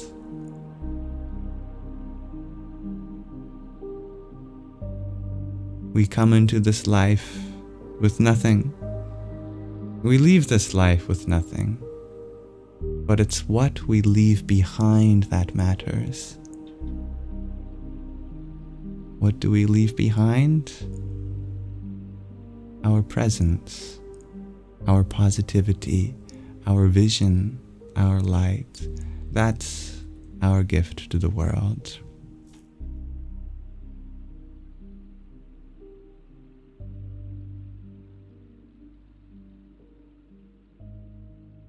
And crazy eyes, you ask, how was I able to reframe my thoughts and mindset to see the positive so easily? Oh, it wasn't so easy at all.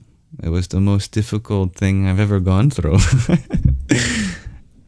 But it didn't happen overnight.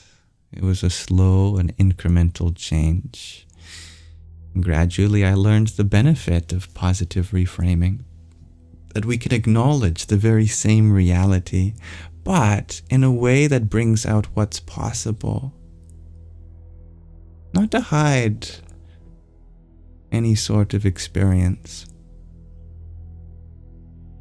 For example, let's say someone breaks up with us. It's a heartbreaking experience, no doubt about that.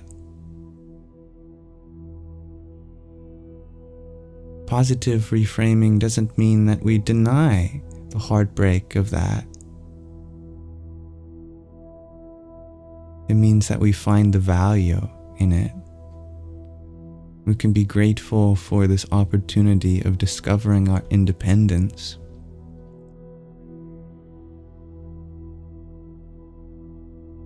If someone lies to us, that's an opportunity to value how important honesty is in our life.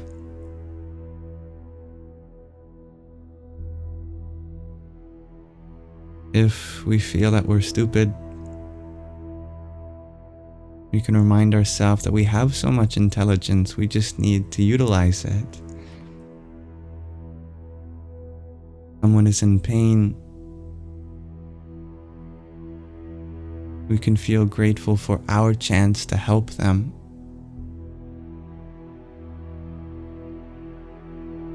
No matter what the circumstance is, there is a way of seeing it that brings out the light.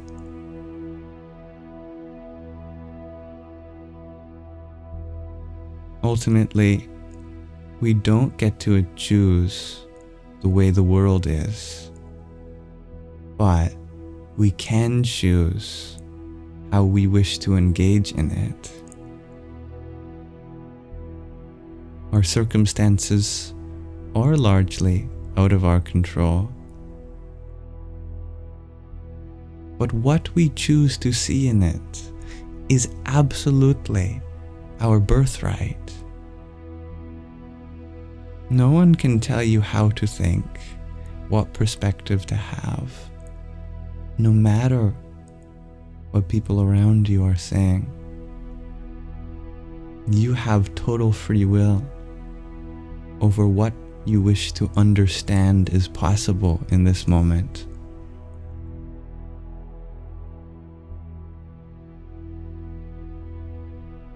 We do not get to choose to be in pain, but we can choose ways out of suffering by reframing our perspective.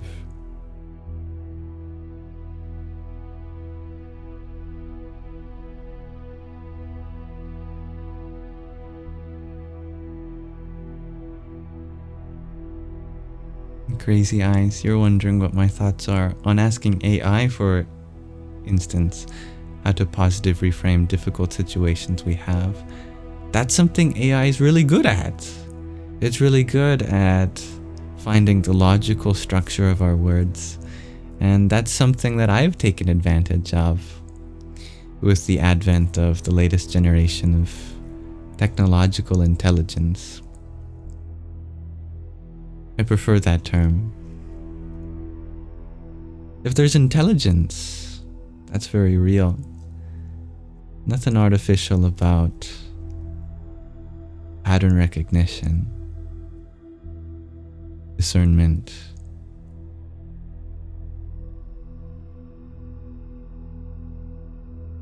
All intelligence is natural, but some is more computational than biological. In fact, I have a little AI I built myself called Positron. And Positron's job is to take everything you say and reframe it in terms of what's possible, without invalidating the original meaning. I love Positron. Every time I use it, I'm reminded how well the mind thinks in terms of positivity compared to negativity. You can tell someone what not to do, how not to be. We can have feelings for the way things shouldn't be, but that doesn't tell us the way forward, what could be, what is possible, how things should be.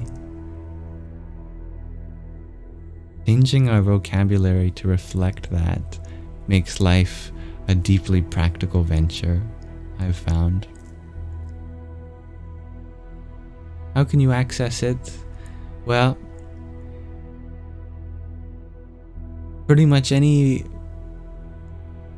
generative pre-trained model or a large language model fulfill that role. You just have to give it the right prompt.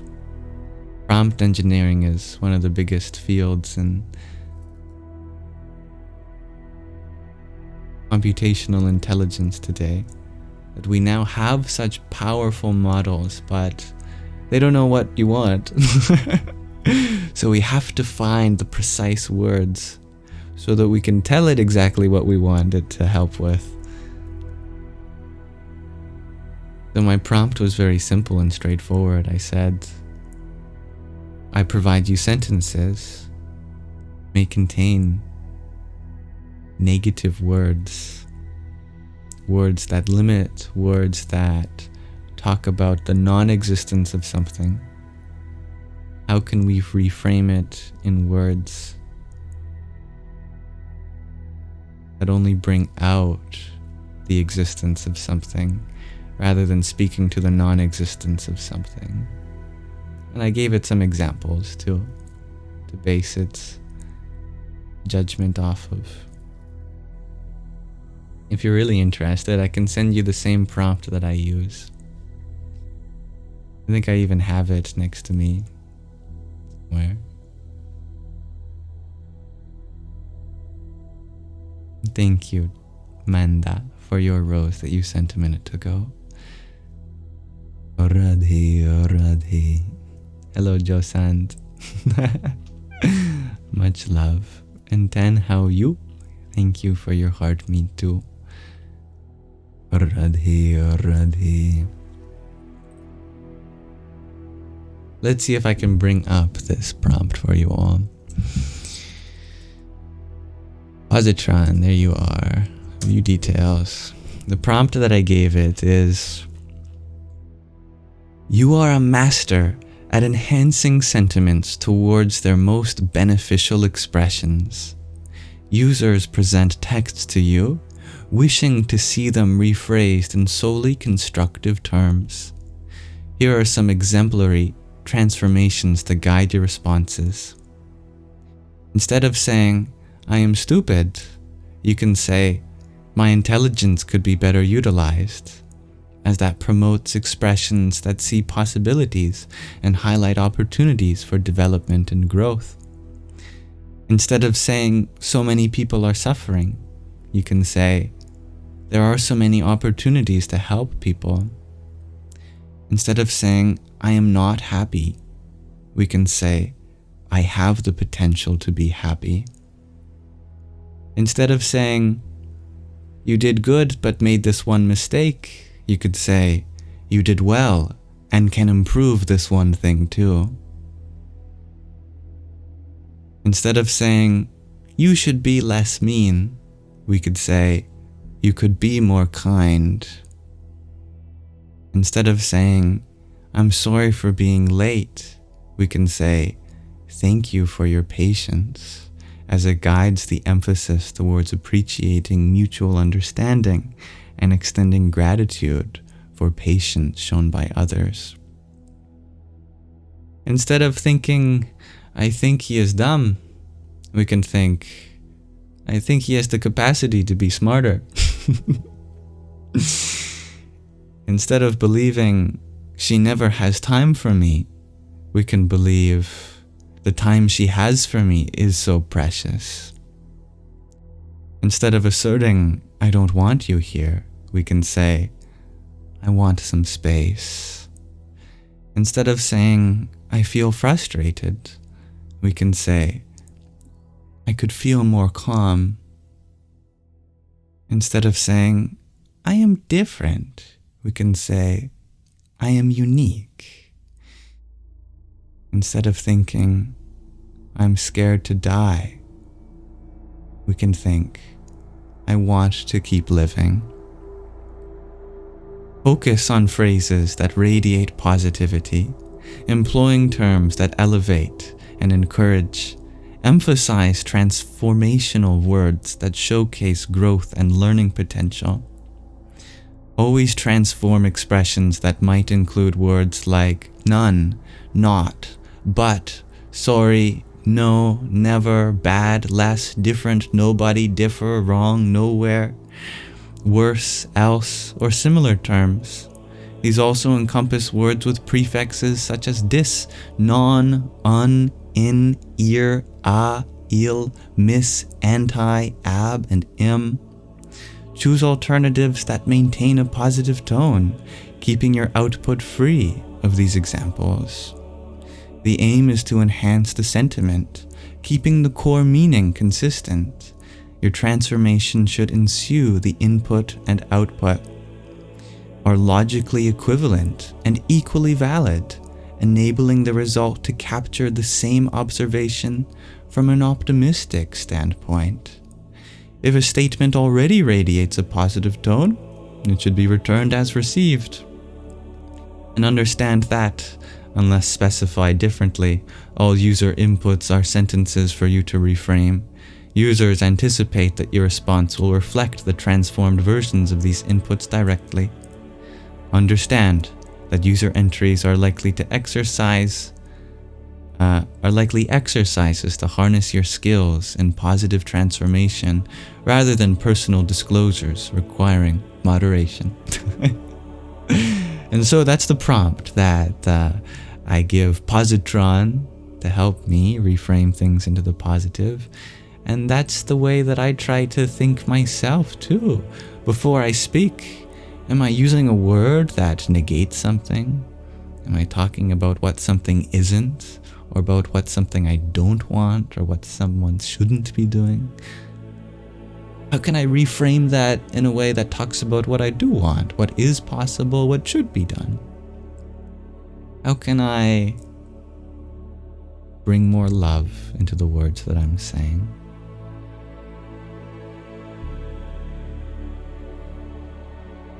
You should code yourself with that, shares Hanela.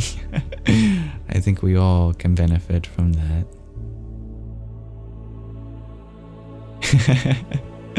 I'm glad you appreciate that prompt, Crazy Eyes.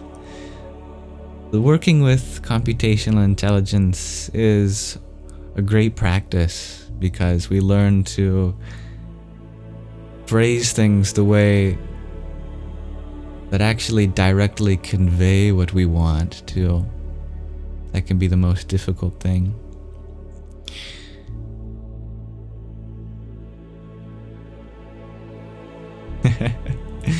Yes, anyone who wants that prompt, please let me know. I can email it to you. I'm not sure any other way of sharing that. Can Positron talk to chat? We could set them up too. It's not set up right now. I can indirectly talk to them through text and relay what they say too, but yeah. Yeah, everyone's welcome to contact me on other platforms. In the link tree in my bio, I have an email symbol there, an icon, WhatsApp, Instagram, Telegram, all these places I'm free to contact.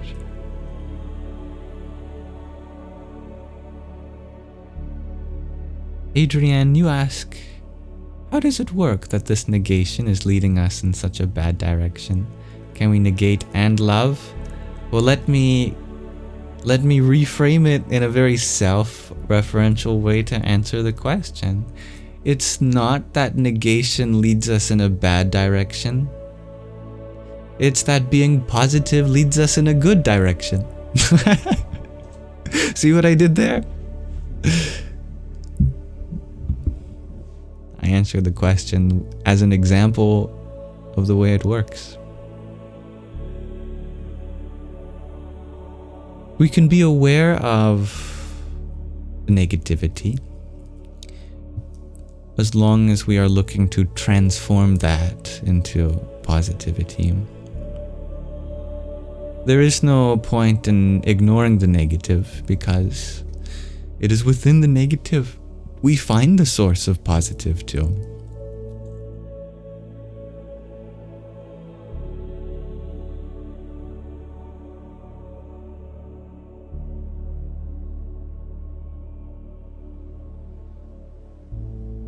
I've never heard of that, dear user 224.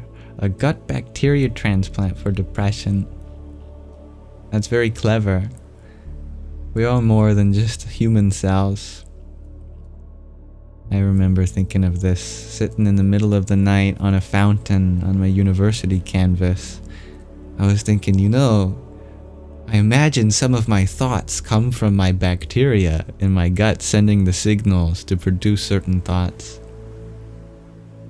There's an intelligence there too.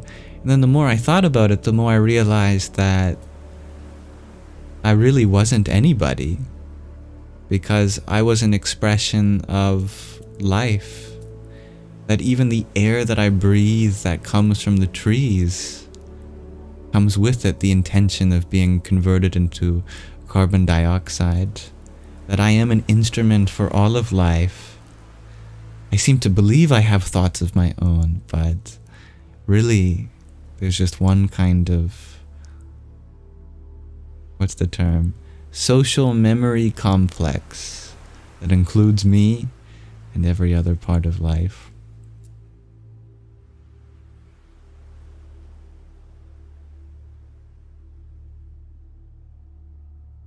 And user 224, you were wondering, is it necessary, if it is necessary for someone to have a melancholic disposition?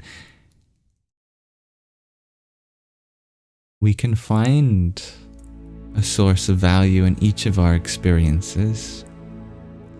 From periods of melancholy, from periods of depression, we can take care of our vulnerable wounds that are healing. But the natural state of anyone is vibrant. Just look at anyone who has been given the room to express themselves freely, like a child in a healthy environment. No child is born depressed. No human is born depressed. We might cry, we might scream, we might get angry, but not necessarily because we have a grudge against the world, but because we know no other way to express ourselves than in that way, in that moment too. But in periods of our life when we have been wounded on our healing, we close up. And we do so out of vulnerability. But when we give ourselves the freedom to grow again, for those wounds to heal, I think our disposition naturally lightens up.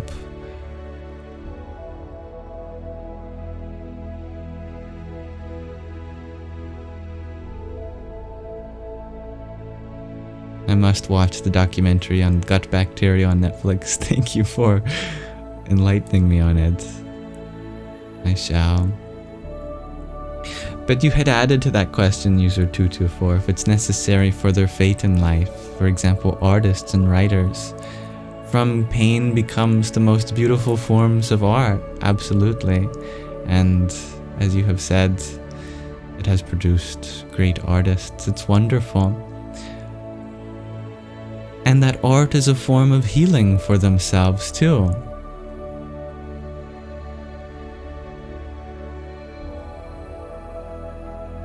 And we can thank these artists for bringing such wonderful light into this world,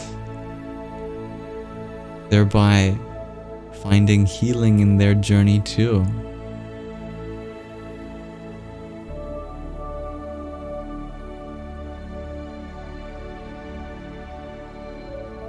And guided by wisdom, you had shared, isn't it, that everything happens for a reason? No coincidence for our growth. Maybe it's not always a good reason, but we can find one no matter what.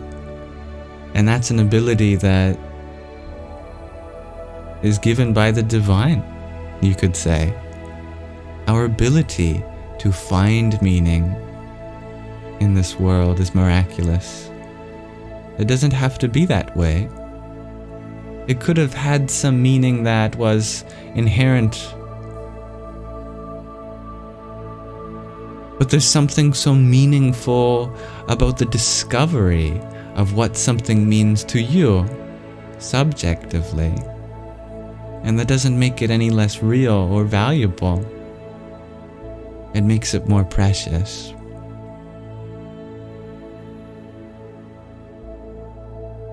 User 224, you share that if they had positively reframed their thoughts, we would lack their art.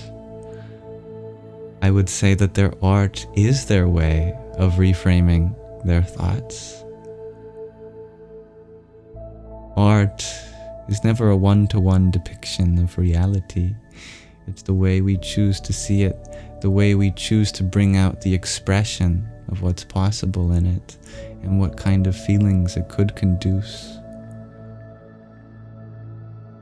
To me, that's absolutely just another kind of reframing in the direction of what's possible.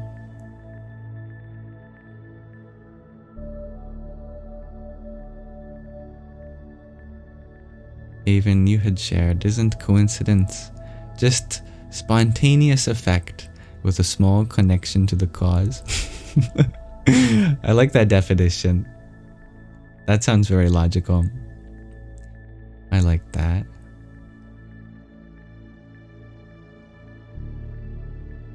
I think it's beautiful how many things exist in parallel.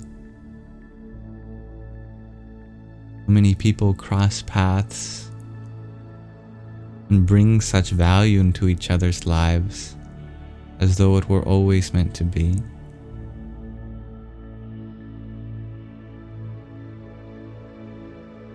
From some sense, it appears that this universe is a game of random chance. But each chance is an opportunity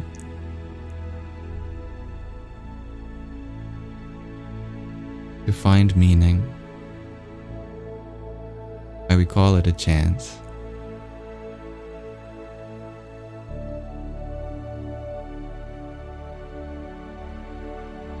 Thank you, dear Avon, for being so seeable, for having something so bright, so beautiful. I would be blind not to appreciate.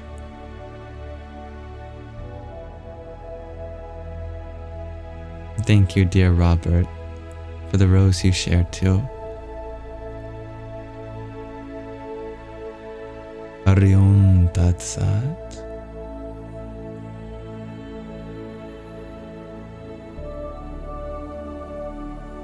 I'm happy you find value in this space, dear user Tutufar.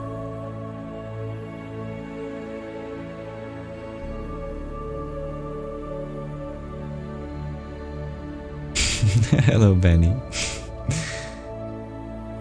Salutations to the moon.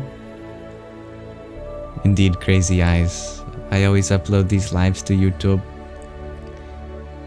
Free of charge. Not even an ad.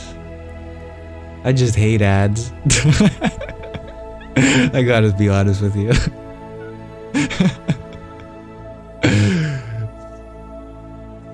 Hello, dear auntie. Thank you for asking. I am well.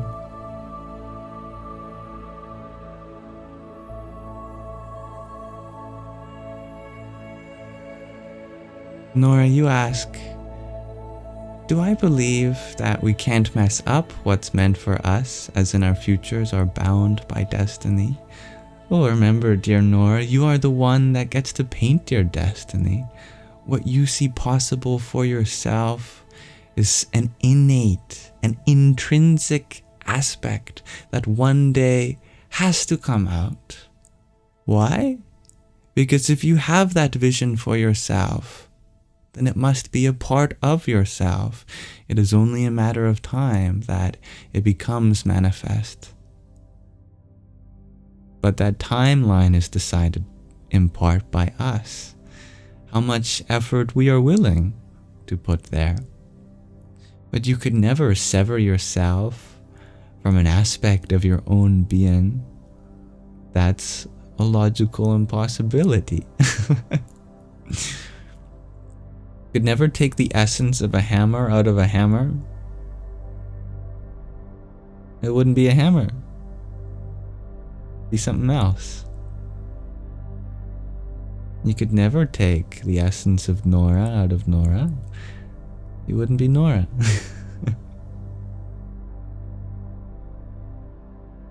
You have the potential for great change. That potential is never going anywhere. We might have setbacks on our way to express that, but that's a learning journey. And that's okay.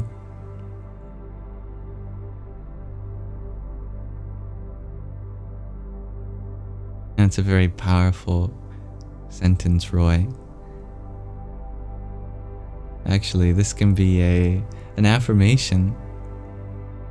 I want to have multiple tools and ways of creating new tools as a metaphysical alchemist.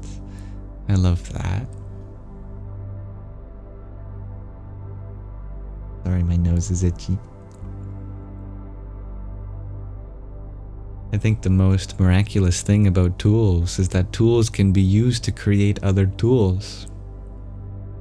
Somewhere along the line in human civilization, our most precise tool was a rock. And from that rock, and all the things we did with that, we were able to make lasers, drills, spaceships, laser interferometers measuring gravitational waves, telescopes, microscopes. Somehow, from the dullness of a rock, we've come to the sharpness of a surgeon's scalpel, now measuring mere atoms thick. That's pretty miraculous.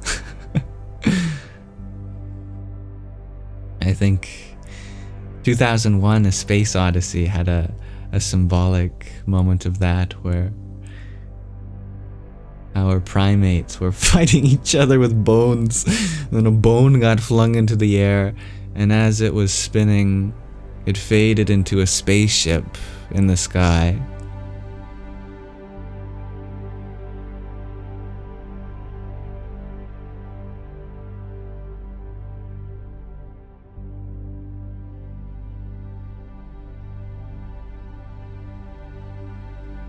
Lauren, you were wondering if we could discuss how samsara is one with nirvana. Certainly.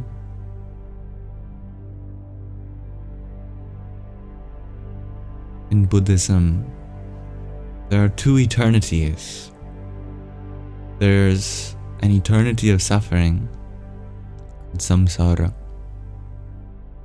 and an eternity of peace, called nirvana.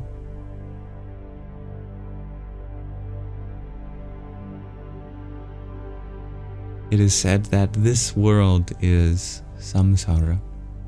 We are living in eternal suffering, because no matter what human birth you've taken, you will experience suffering, anxiety, fear, loss. And it is said that due to all that, we become entangled in desire for some kind of pleasure to justify our miserable existence. So we cling to power, to money, to sense gratification. We have all these attachments, and those very attachments bind us back to being reincarnated again and again. But somehow or another, it's possible to escape that infinite cycle, to sever the tethers of this world and achieve nirvana. Nirvana, as a Sanskrit word, has the prefix nir, meaning not, and gana, meaning an expression. Nirgana, being the absence of expression. No more form, no more identity. So people imagine or visualize it as a great space that's empty, devoid of any inherent qualities. Something that one can achieve by never coming back to this world. But if you pay close enough attention, that reality exists simultaneously with samsara. In the same way, if you pay close enough attention, silence can always be heard, even while I speak. The difference in perspective is first seeing silence as something in between each word, but then seeing silence as something that pervades each word.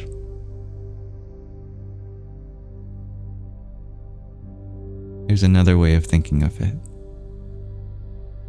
We refer to our Karman line as an arbitrary designator between Earth and space. But is it not true that there's space in between each of the atoms? And even within an atom, space between all of its subatomic particles? And even within a particle, as something that is one with space.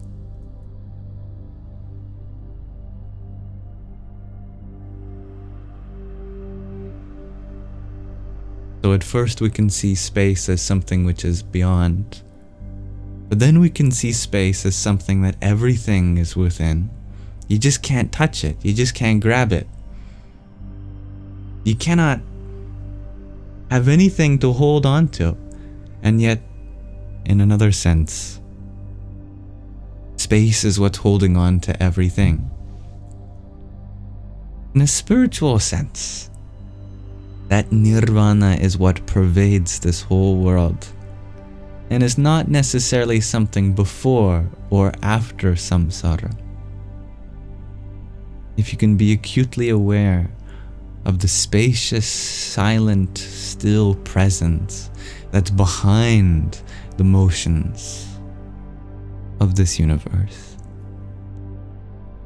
then leaving samsara is not any grand gesture of leaving this universe at all, but merely withdrawing our sense of self from it.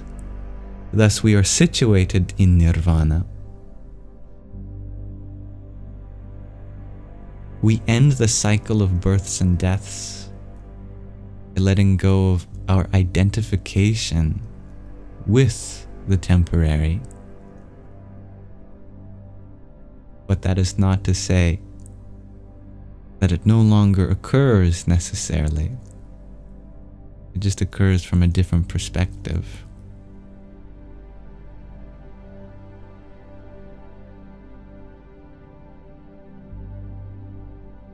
Thank you, dear Sarah-Lynn, for the heart me you sent to Hari Om Tat Sat. And dear Avin, thank you for your heart me, trio of roses, your team bracelet, and your heart me too.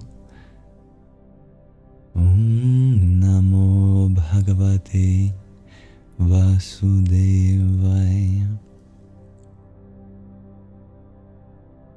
Attvamasi, you clarify. What doesn't occur again? Our illusory sense of self dependent on the world of forms and names.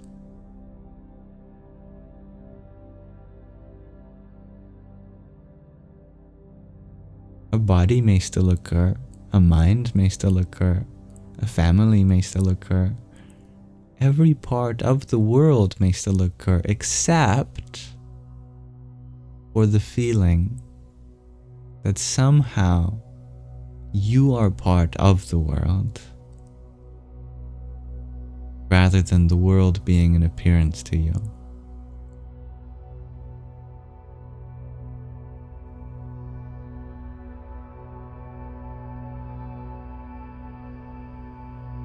Thank you, Sarah-Lynn, for your trio of gimme the votes too. Om Namo Bhagavate Vasudevaya. And dear Lauren, thank you for your 18 roses and heart me too. Radhe Radhe. And thank you for informing me of that, Mr. Scrappy Choco, if I pronounce your name right. Unfortunately, I am aware of these impersonators. And just for everyone's knowledge too, if ever an account reaches out by the name of Yamsox or by the profile picture or any other combination of my likeness, and they ever ask for money from you, that's not something that I believe in. If they have a spiritual service, Okay, but it's not something I authorized, nor does any of that money go to me.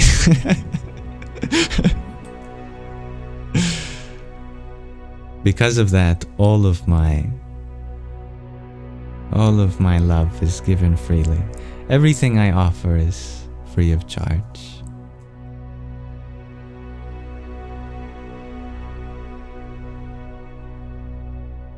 Even you asked, how do I personally feel about the idea of a soulmate, considering the birth-death cycle? I believe that love is our soulmate, and I hope you find love wherever you go. And user 224, you asked, by this logic, do I think nuns are closer to nirvana than priests? I've never met a nun, never met a priest either. I imagine that it does not depend on their occupation or gender or anything like that. One could never know, truly. There are some signs. If they are hankering over anything temporary that benefits their sensual pleasures, often with the sacrifice of someone else's well-being, then this means that there is still some identification with the world. And welcome, dear Echo Leaf. In Crazy Eyes, you ask, is nirvana more of a concept or an idealized utopia that's just an unattainable infinity? Those are some interesting word choices.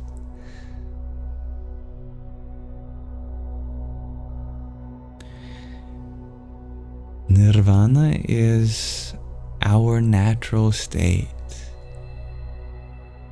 Nirvana is the sky, the formless place through which this world of forms arises, persists through, and returns to.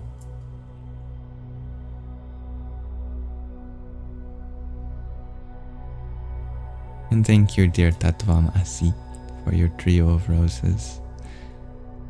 Dayan Nisargadata Maharaj. And dear Dob Darker, thank you for your heart me as well. Radhe Radhe. Gabriel, you asked, how do you cultivate contentment? You give in to dopaminergic urges despite knowing fulfilling desires doesn't make you feel much better. It's a slow process. No one can expect to wake up tomorrow and not have all of our bad habits replaced by good ones. We just keep refining our knowledge. We find the value, the true value in the pursuit of something which is long-term rather than temporary and transient. As the Buddha said, going in search of anything impermanent is an ignoble quest. And if you're like me, ignoble, I had never heard of that prefix ig before. But going in search for that which is permanent is a noble quest. And we continue to bring this to mind. And will there ever be a point where it just clicks and suddenly we'll be making the greatest decisions we can for our health and our well-being? That would be ideal. But we slowly move towards it, one step at a time. And by the law of incremental growth, we begin to make change in our life.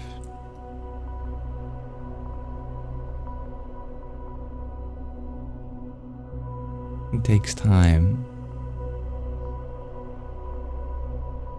And that time is best spent forgiving yourself for being impatient. Because our best effort is always enough. we could never hope for anything more than what we're possible of doing. And ironically, the more we allow ourselves to make mistakes, to have setbacks, the easier it will be to get back up again and try one more time to slowly and surely refine our desires to be more selfless.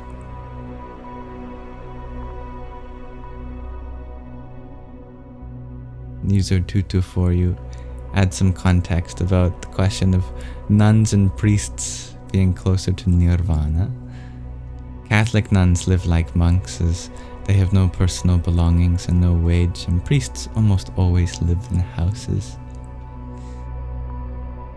What you're describing is two ways of spiritual life that are known in Sanskrit as sannyasa or grihasa, the way of the monk or the way of the householder, which is literally what those words mean. So your word choice is very aptly suited for that kind of vocabulary. People have debated for years, millennia, whether what is the more genuine spiritual path, sannyasa or grihasya. I think the truth is that it depends on the individual, and we can't judge them based on the path that they take. We can only judge them individually. When it even is our place to judge, which by the way is very rare, we really have no duty judging the spiritual nature of others unless we wish to see them as a role model. Otherwise, if they are a passing figure in our life, then we let them live their life without our categorization. Arjuna asks Krishna in the Bhagavad Gita, what is better? Leaving society, becoming a nomad like a monk, living in the caves of the Himalayas, renouncing one's duty, and meditating on the divine? Or is it better to be involved in worldly life, but inwardly renounce the outcomes of our actions and strive for divinity? Krishna says they're both fine, but being a householder is by far the recommended path for most people. Because it truly means that if we are making spiritual headway, then it's not a mere performance, because we're surrounded by worldly pleasures all the time in a householder's life. And therefore it makes it even more of an inspiring challenge to transcend them. But someone who lives in the caves of the Himalayas, sure, they might have physically separated themselves from personal gain, but mentally they're meditating, going, oh, how I wish to have a chocolate bar, how I wish to drive a Rolls Royce, how I wish to have had that $1 million salary. It's the unfortunate reality that many people that take to spiritual renunciation renounce the physical but not the mental. And so they're no closer to God than they were before. And it's something that we can't know simply by seeing their appearance. Anyway, Krishna recommends the path of a householder for most people.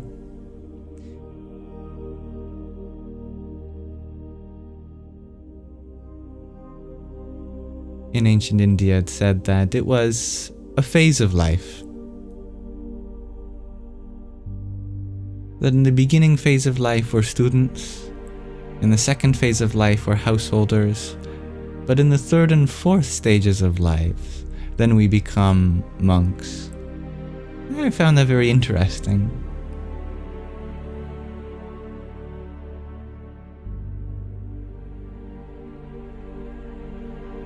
And thank you, dear Avon, for the 11 team bracelets you shared too.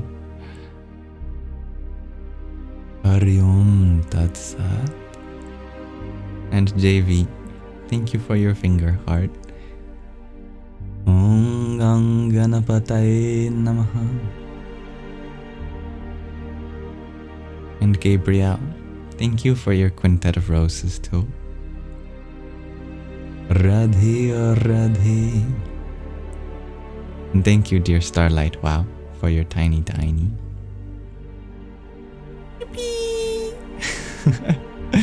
Starlight Wow, you were wondering where you could get the bandana I often wear. Cat wearing bandanas on a bandana. You can find that in the store section of the link tree in my bio.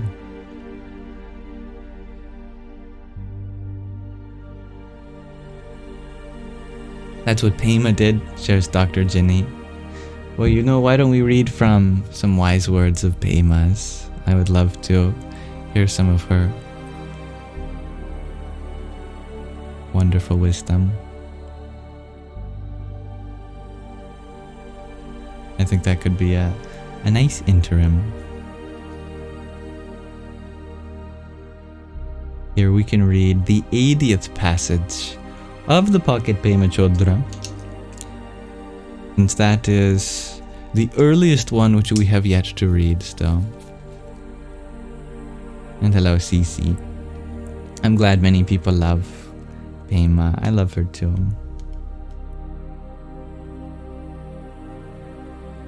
Oh wow, this one's, I think, the longest one, as it spans 1, 2, 3 pages. Most of them are just a few sentences. Mind you, they're very small pages. Alright.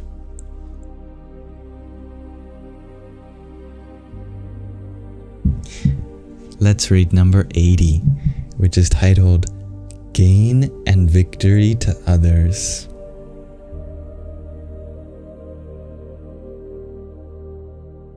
There is a classical Tibetan Buddhist teaching that says, gain and victories to others, loss and defeat to myself. These words, defeat and victory, are so tied up with how we stay imprisoned. The real confusion is caused by not knowing what we have. That we have limitless wealth, and the confusion deepens each time we buy into this win or lose logic. If you touch me, that is a defeat, and if I manage to armor myself and not be touched, that's victory. Realizing our wealth would end our bewilderment and confusion. But the only way to do that is to let things fall apart. And that's the very thing that we dread the most, the ultimate defeat. Yet, letting things fall apart would actually let fresh air into this old, stale basement of a heart that we've got. Saying, loss and defeat to myself doesn't mean to become a masochist, kick my head in, torture me, and dear God, may I never be happy. What it means is that you can open your heart and your mind and know what defeat feels like. You feel too short. You have indigestion. You are too fat and too stupid. You say to yourself, nobody loves me. I'm always left out. I have no teeth. My hair is getting gray. I have blotchy skin. My nose runs. That all comes under the category of defeat. The defeat of ego. We're always not wanting to be who we are. However, we can never connect with our fundamental wealth as long as we are buying into this advertisement hype that we have to be somebody else, that we have to smell different or have to look different. On the other hand, when you say victory to others, instead of wanting to keep it for yourself, there's the sense of sharing the whole delightful aspect of your life. You did lose some weight. You do like the way you look in the mirror. You suddenly feel like you have a nice voice, or someone falls in love with you, or you fall in love with someone else, or the seasons change and it touches your heart, or you begin to notice the snow in Vermont, or the way the trees move in the wind. With anything that you want, you begin to develop the attitude of wanting to share it, instead of being stingy with it or fearful around it.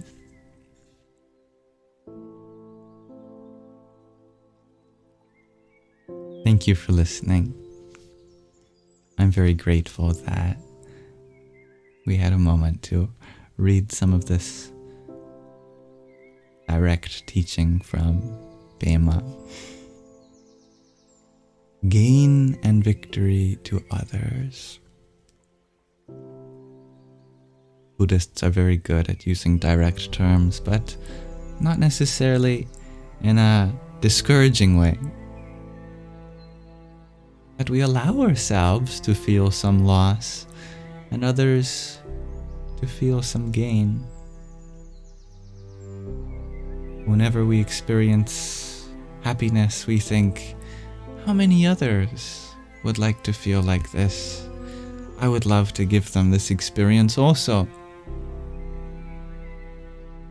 And whenever someone else is experiencing suffering, we can think, how can I relate with that, empathize, carry some of that so that you don't have to alone? Namaste.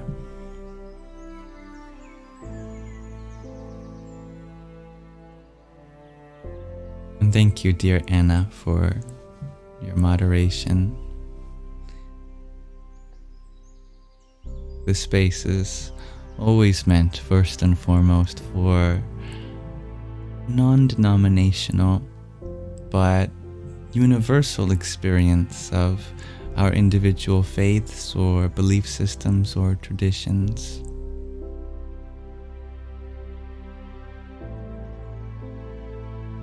May this be a space where we get to share beautiful aspects of our experience in a way that is non-threatening, empowering, full of love and lightness.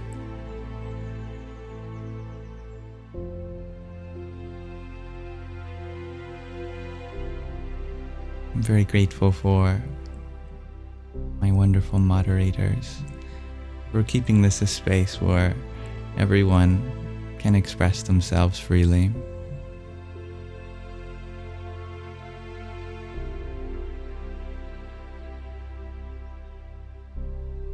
Did I thank you, Starlight Wow, for the tiny that you sent earlier?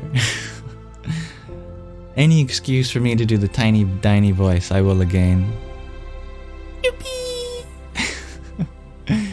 Thank you, JV, for your finger heart too. Hari Om Tat Sat. And Dr. Jenny, thank you for your tiny and trio of roses also. Yahoo! You know, I've recently discovered that both of those sounds that I like to make, yippee and yahoo, are sounds that Mario makes in Super Mario 64 every time he jumps. Yahoo! Yippee! I don't know about that one, but definitely the yahoo!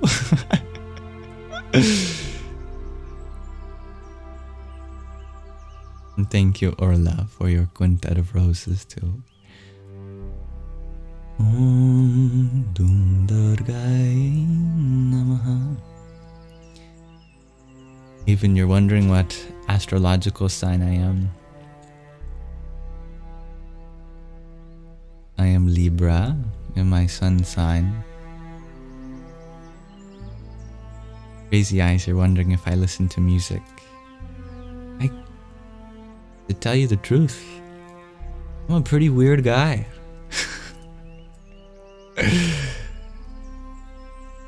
I just love listening to the space of whatever room I find myself in.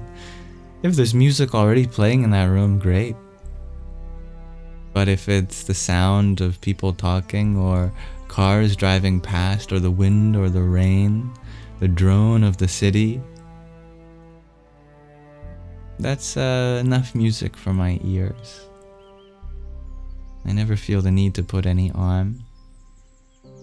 But I love how music connects people. I love that it sets a scene, creates an atmosphere, and I always put on some during these live streams to do that.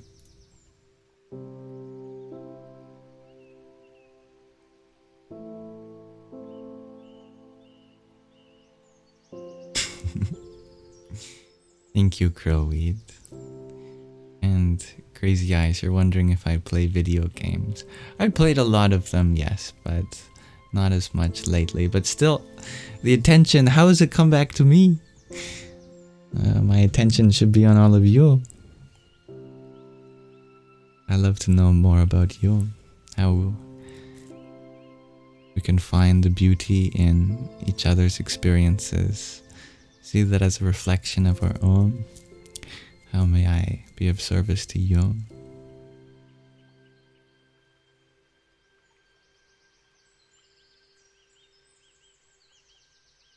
And that is true, Dr. Ginny. My birthday is coming up soon.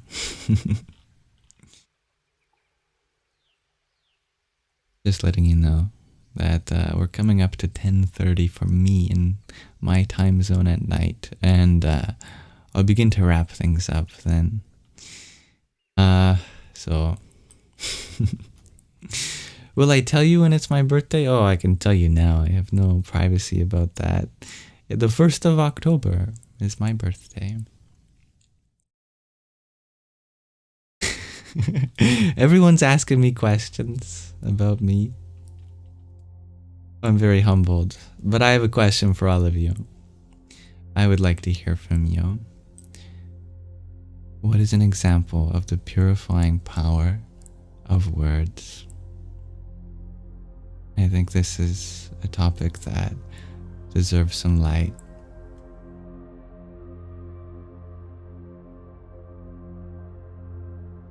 Our words, a lot of freedom in the tones that we use, in the space between them, in the intensity, and of course, the specific words that we choose and the meaning that we give them.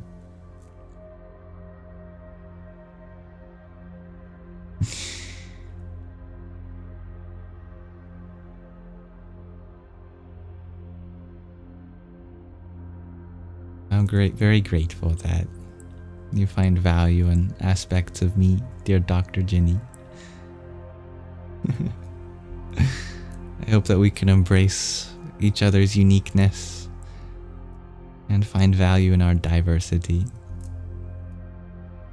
I wouldn't want to live in a world where there's a bunch of me's walking around.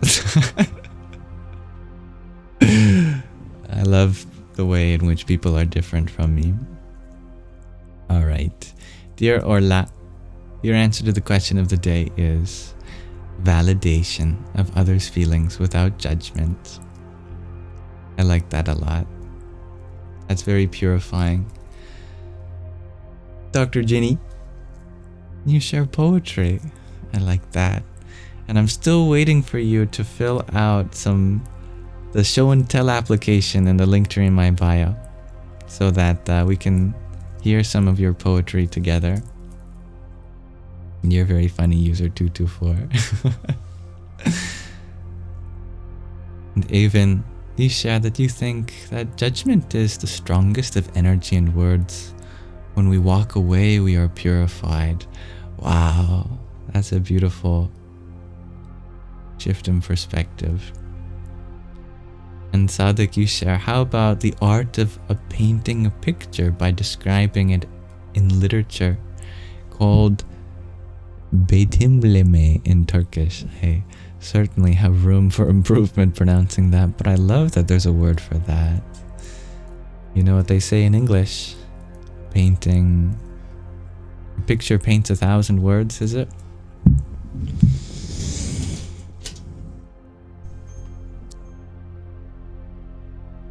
I have to turn off my alarm I said would go off.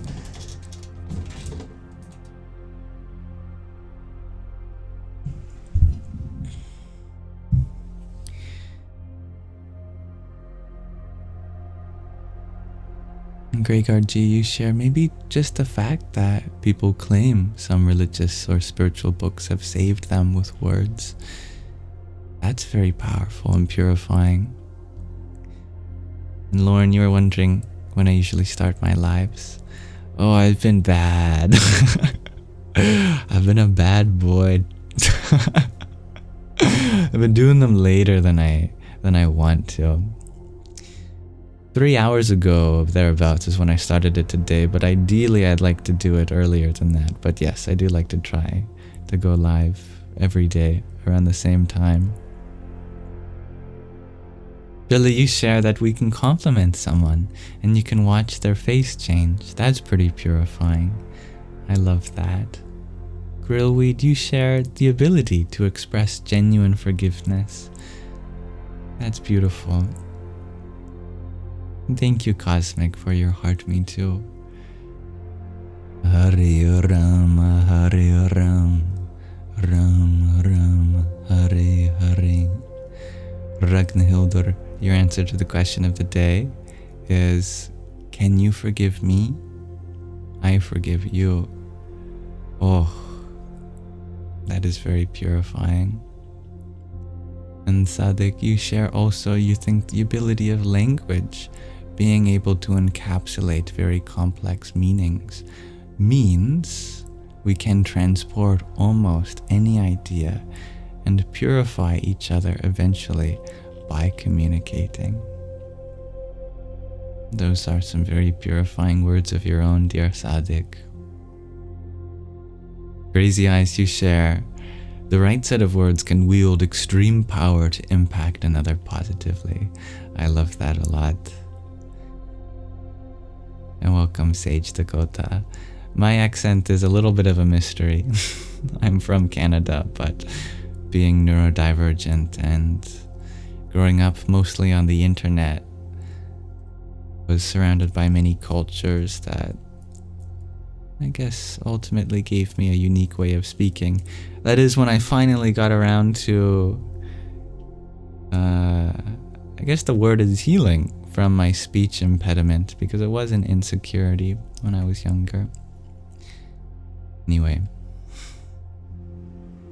that's very beautiful, Dr. Jenny. You shared that your interest in asking questions about me is because of my authenticity.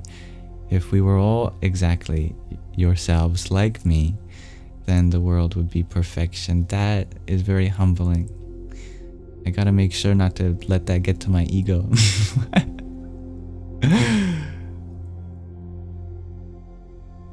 More, I believe myself to be authentic.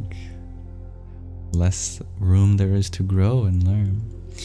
But Dr. Ginny, your answer to the question of the day is chanting too. I like that. And Anna, you share when you chant or make a prayer too.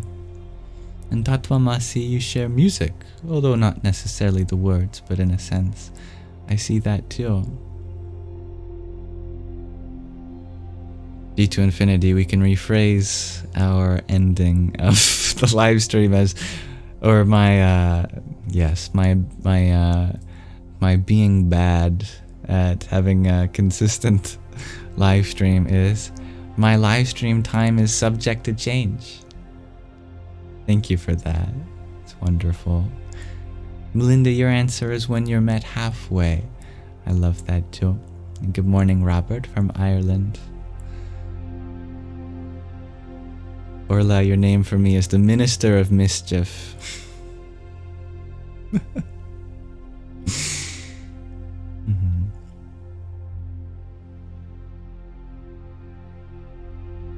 right. These have been some wonderful answers to the question of the day. Thank you all for exploring them with me together. When they change reality is your answer to that inevitable too. I love that. You know what's ironic, Sage Dakota, is that actually I was born in Alberta, but most of my life was spent on Vancouver Island, surrounded by hippies. But yeah, I was born in Calgary, in fact. Billy, your answer was saying to someone, I hear you, I see you, I understand you. That's very purifying too. Thank you, user Tutu, for your holistic perspective surrounding the way in which I express myself. And G to Infinity, your positive reframing is, I grew into my unique voice that was apparent in childhood. You are all very wholesome. I appreciate that. And someone mentioned something I wanted to acknowledge. SP McQuiddy, I'm sorry to hear about the division that's occurring in your family. I hope that you know that you are loved regardless of a disagreement in belief system. We're all headed in the same direction, and that's upwards towards love and light, even if we approach it from different perspectives.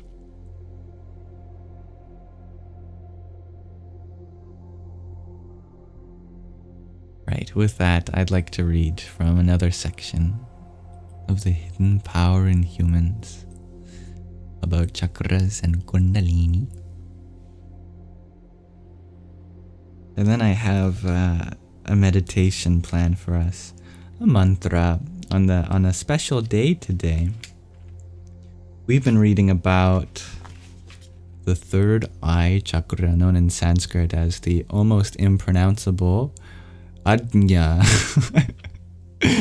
A-J-N-A-A. Ajna.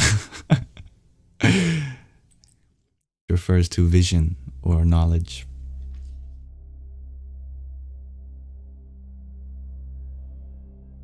Until the Ajna Chakra is awakened, we are often incapable of understanding ourselves. We are unable to control the qualities and emotions that rise from the lower centers, or find an explanation for the stirrings of emotions, thoughts, and dreams that suddenly surface in our mind. Why do we often feel uncertain and intimidated? Because we have no control over our inner functions and wrongly identify with the constantly changing emotions and thoughts.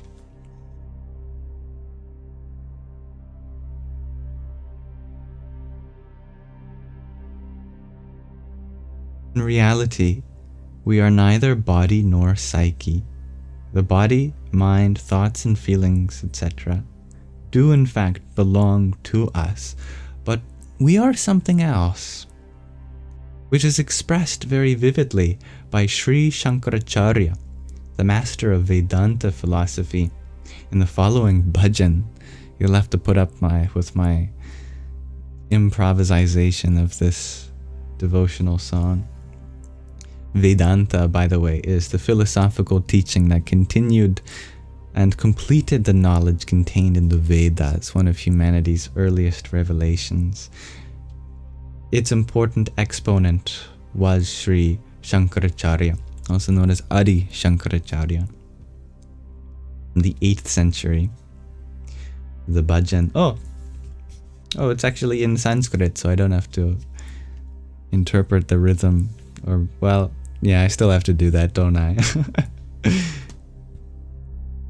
Shivoham, Shivoham, Shivoham, Shivoham, Vahi Atma Sachidananda Maihu, Amara Atma Sachitananda Maihu, Akhila Vishwa ka jo Paramatma hai, सभी प्राणियों का वही आत्मा है, अमर आत्मा है, मरणशील काया, सभी प्राणियों के जो भीतर समाया।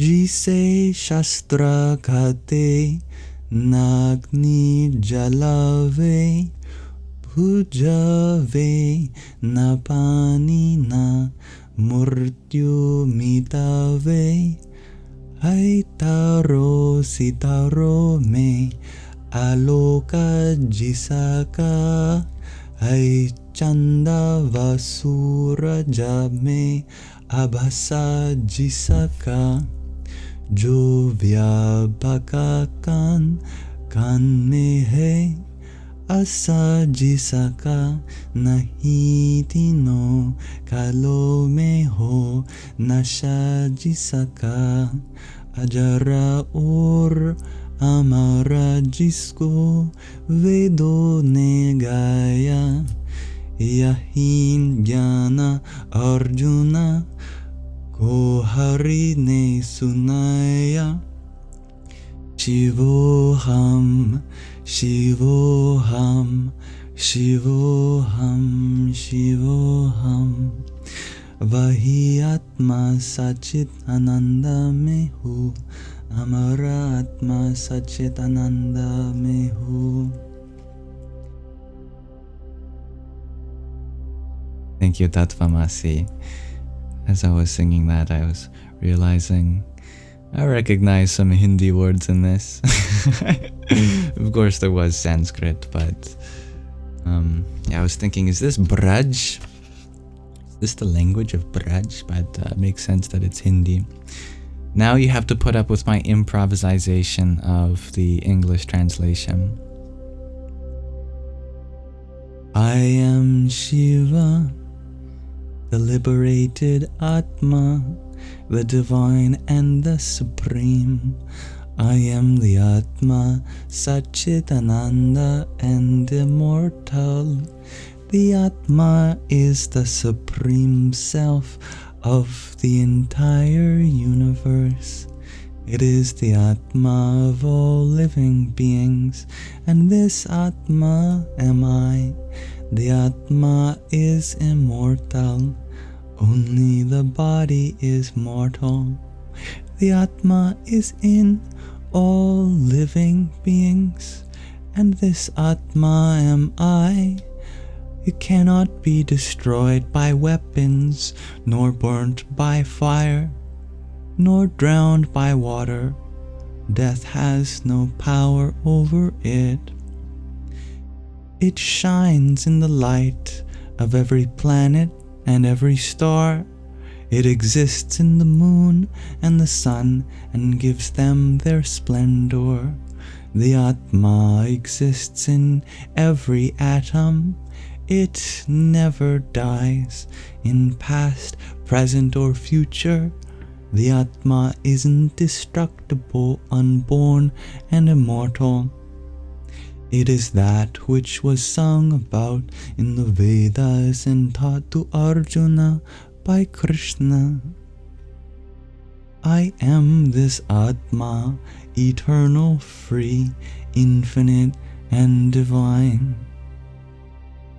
I am Shiva, truth, light, consciousness, and bliss.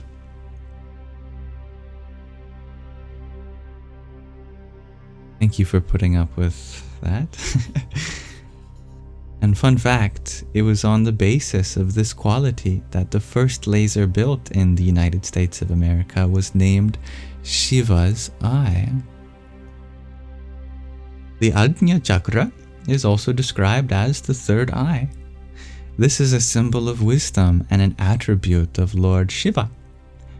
When Shiva opens his third eye in the center of his forehead, everything that his gaze falls upon is burnt.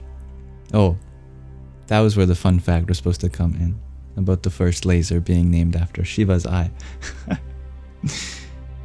Everything bad is destroyed, and the clouds of ignorance are dispersed, helping the light of wisdom and clarity to break through.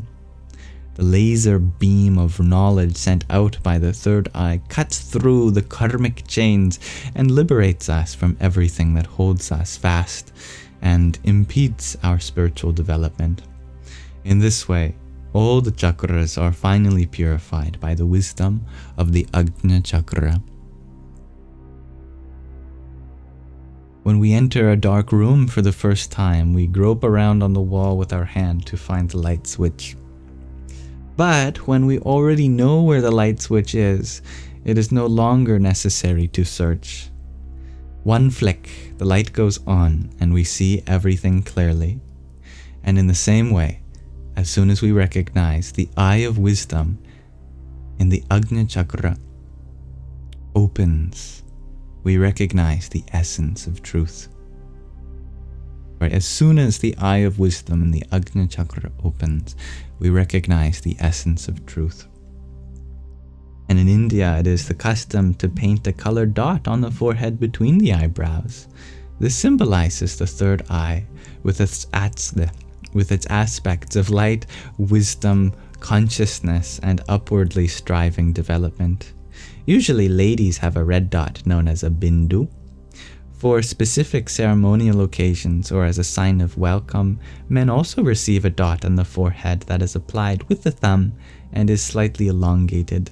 This is called a tilaka. Lord Shiva's devotees use yellow, the color of the sun, for this. Those who worship God in nirguna form, that is, without qualities, symbolize this with a white dot. So, thank you for exploring that with me. We'll pause our reading of the hidden power in humans there for now. So, thank you for listening. We'll continue our exploration of the Ajna Chakra soon. For now, namaste.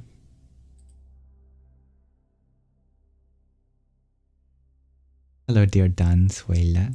Nice to see you too. You're just in time for our meditation tonight.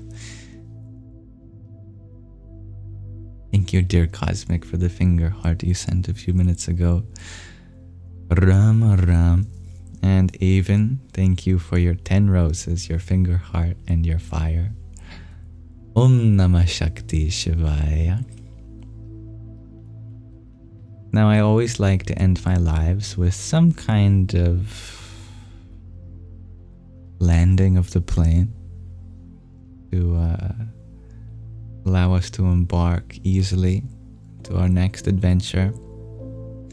I'd like to end this live stream today with a meditation, so allow me to set that up.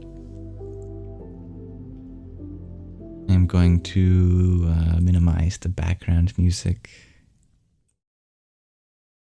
and welcome everyone who joined while we were reading. Okay, let me reveal the mantra that we'll chant today. So today I have a mantra that's very auspicious, and it is a mantra for Ganesha. Ganesha is seen as the remover of obstacles and the wish fulfiller. And today it's a special day for him. I'm not that knowledgeable about exactly what it is for him, but perhaps one of you could enlighten me. Anyway, I thought we'd do a mantra in honor of Ganesha, the elephant-headed divinity. This mantra, it is said, fulfills your wish upon chanting it. But there's a qualification. It must be chanted 108 times. And it's a bit of a longer mantra. But as we were talking about in a previous live, I feel like austerities, kinds of discipline, kinds of tapasya, penances, it's funny to just go, oh well, I might as well say this 108 times. So this will be my challenge for you all today.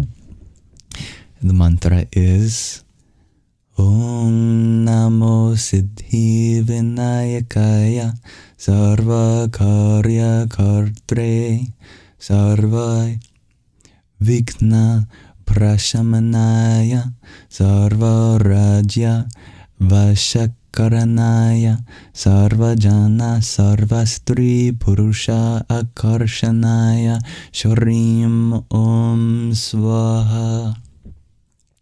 It's his birthday today, Tatvamasi. Well, this is for Ganesha. Then on his birthday, he has a wish to grant for us.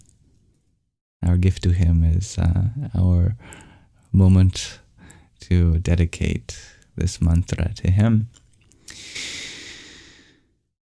The meaning of this mantra is as follows. Om, of course, is the primordial sound representing the universal consciousness. Namo is salutations or bowing down. Siddhi Vinayakaya means to Siddhi Vinayaka, another name for Lord Ganesha, which means the one who grants success and accomplishments. Sarva Karya Kartre means the doer of all tasks, the one who makes all undertakings successful. Sarva Vigna Prashamanaya means the remover of all obstacles. Sarva Rajya Vashyakaranaya means the one who brings all kingdoms or domains under control. Sarvajana means all people. Sarva Stri Purusha Aksharanaya means the one who attracts all men and women. Shrim is a seed mantra associated with wealth, prosperity, and auspiciousness. Om, again, is the primordial sounds. And Swaha is an offering used at the end of a mantra to signify the offering of oneself or one's prayers to the divine. It's also a term for the consort of fire herself. The overall meaning is, I bow down to Lord Siddhi Vinayaka, the accomplisher of all tasks, the remover of all obstacles, the one who brings all realms under control, the attractor of all people, both men and women. I invoke the auspicious energy with the sound Shrim. Om, I offer myself in surrender. And that's a great parallel, Sadhik. Swaha is like an Amen. And it is said that chanting this mantra 108 times with loving devotion and concentration can help align your energies with the divine blessings of Lord Ganesha, thereby granting your wishes and removing obstacles from your path. And just a note on pronunciation, you might notice some funny letters with symbols surrounding them. For example, the dot below some of the M's, that's a nasalized sound, like an M, but more generally we bring the sound to resonate in our nasal cavity. It's said that that's a very auspicious place of resonance, an inner sound, anusvara. The O's and the E's, pronounced O and A, they are all double length compared to regular vowels, except for the vowels that have a line over top, which are also double length. That's the difference between and E and E. We could have added a line over top of the O's and the A's, but it's unnecessary because they're always chanted double length. You'll notice that some of the S's have diacritics. An accent over an S means an SH sound. Just your classic palatal sibilant, sh, sh, sh, sh. And an S with a dot below it is similar, except instead of arching our tongue up to the palate, we pull our tongue back and retroflex. It sounds a little darker. Shh, shh. That's the difference between sh and shh. And I think that's most of the diacritics, besides the dot below the N's, which is also a retroflex. We tap our hard palate with the back of our tongue to produce that N, erna, erna. Anyway, this is just for those who are interested in the art of mastering correct Sanskrit pronunciation. It's said that it helps make the mantra come true. But anyway, the intention in our heart is most important. And I don't expect anyone, including myself, to go through this without error. So we'll do our best, and that's enough. So thank you for that. All right. Oh, and wherever you see an H, that's often just an aspiration of breath. Instead of siddhi, we just use an extra breath, make it breathy there. All right, no one's expected to memorize that. Anyway, if you're interested in knowing about this specific transliteration scheme, it's called IAST, the International Alphabet of Sanskrit Transliteration. But your best is enough. I don't mean to overwhelm you. Without further ado, for Ganesha, we'll begin. I'm going to chant on Rudraksha beads.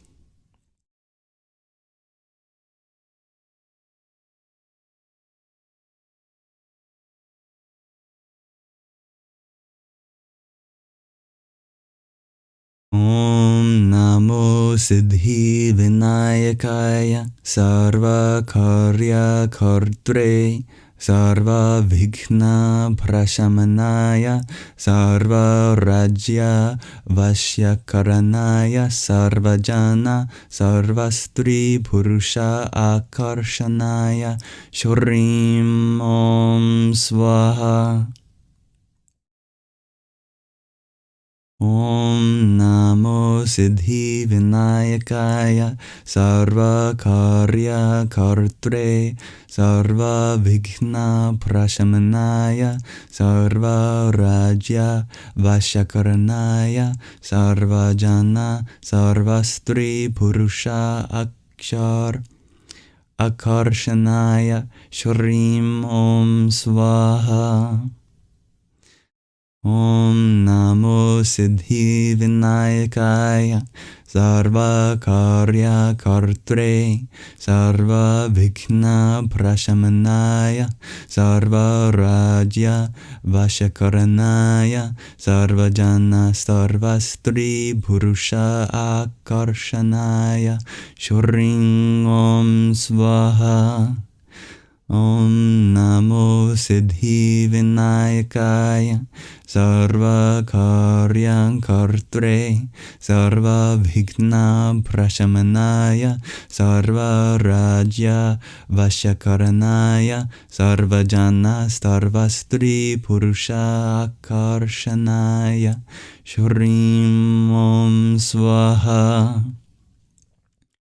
Om Namo Siddhi Vinayakaya Sarva Karya Kartre Sarva Vighna Prashamanaya Sarva Rajya Vashakaranaya Sarva Jana Sarva Stri Purusha Akarshanaya Shrim Om Swaha.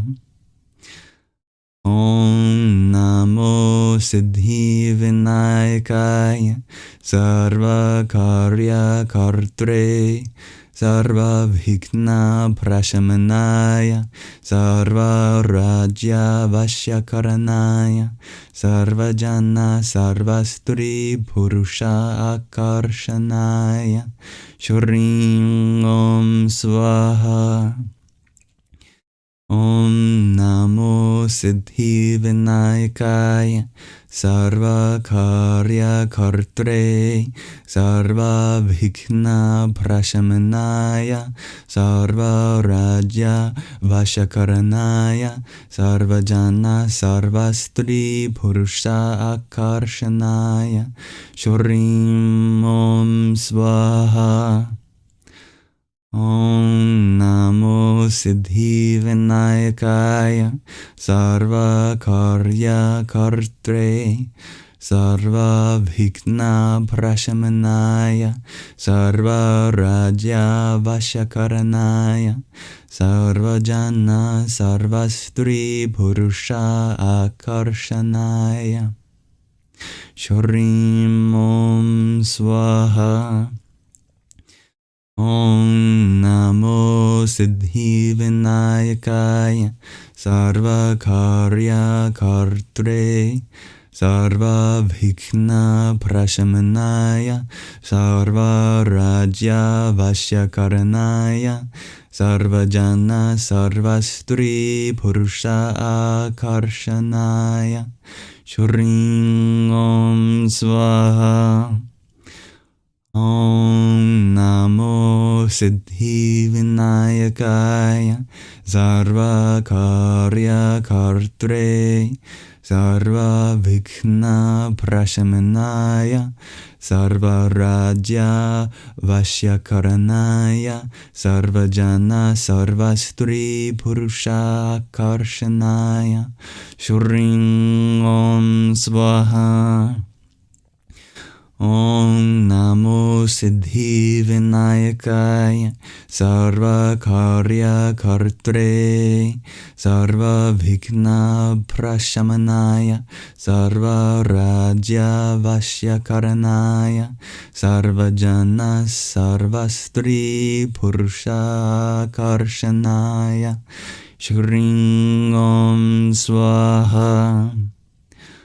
Om Namo Siddhi Vinayakaya Sarva Karya Kartre Sarva Bhikna Prashamanaya Sarva Rajya Vashya Sarva Jana Sarva Stri Purusha Karshanaya Shrim Om Swaha.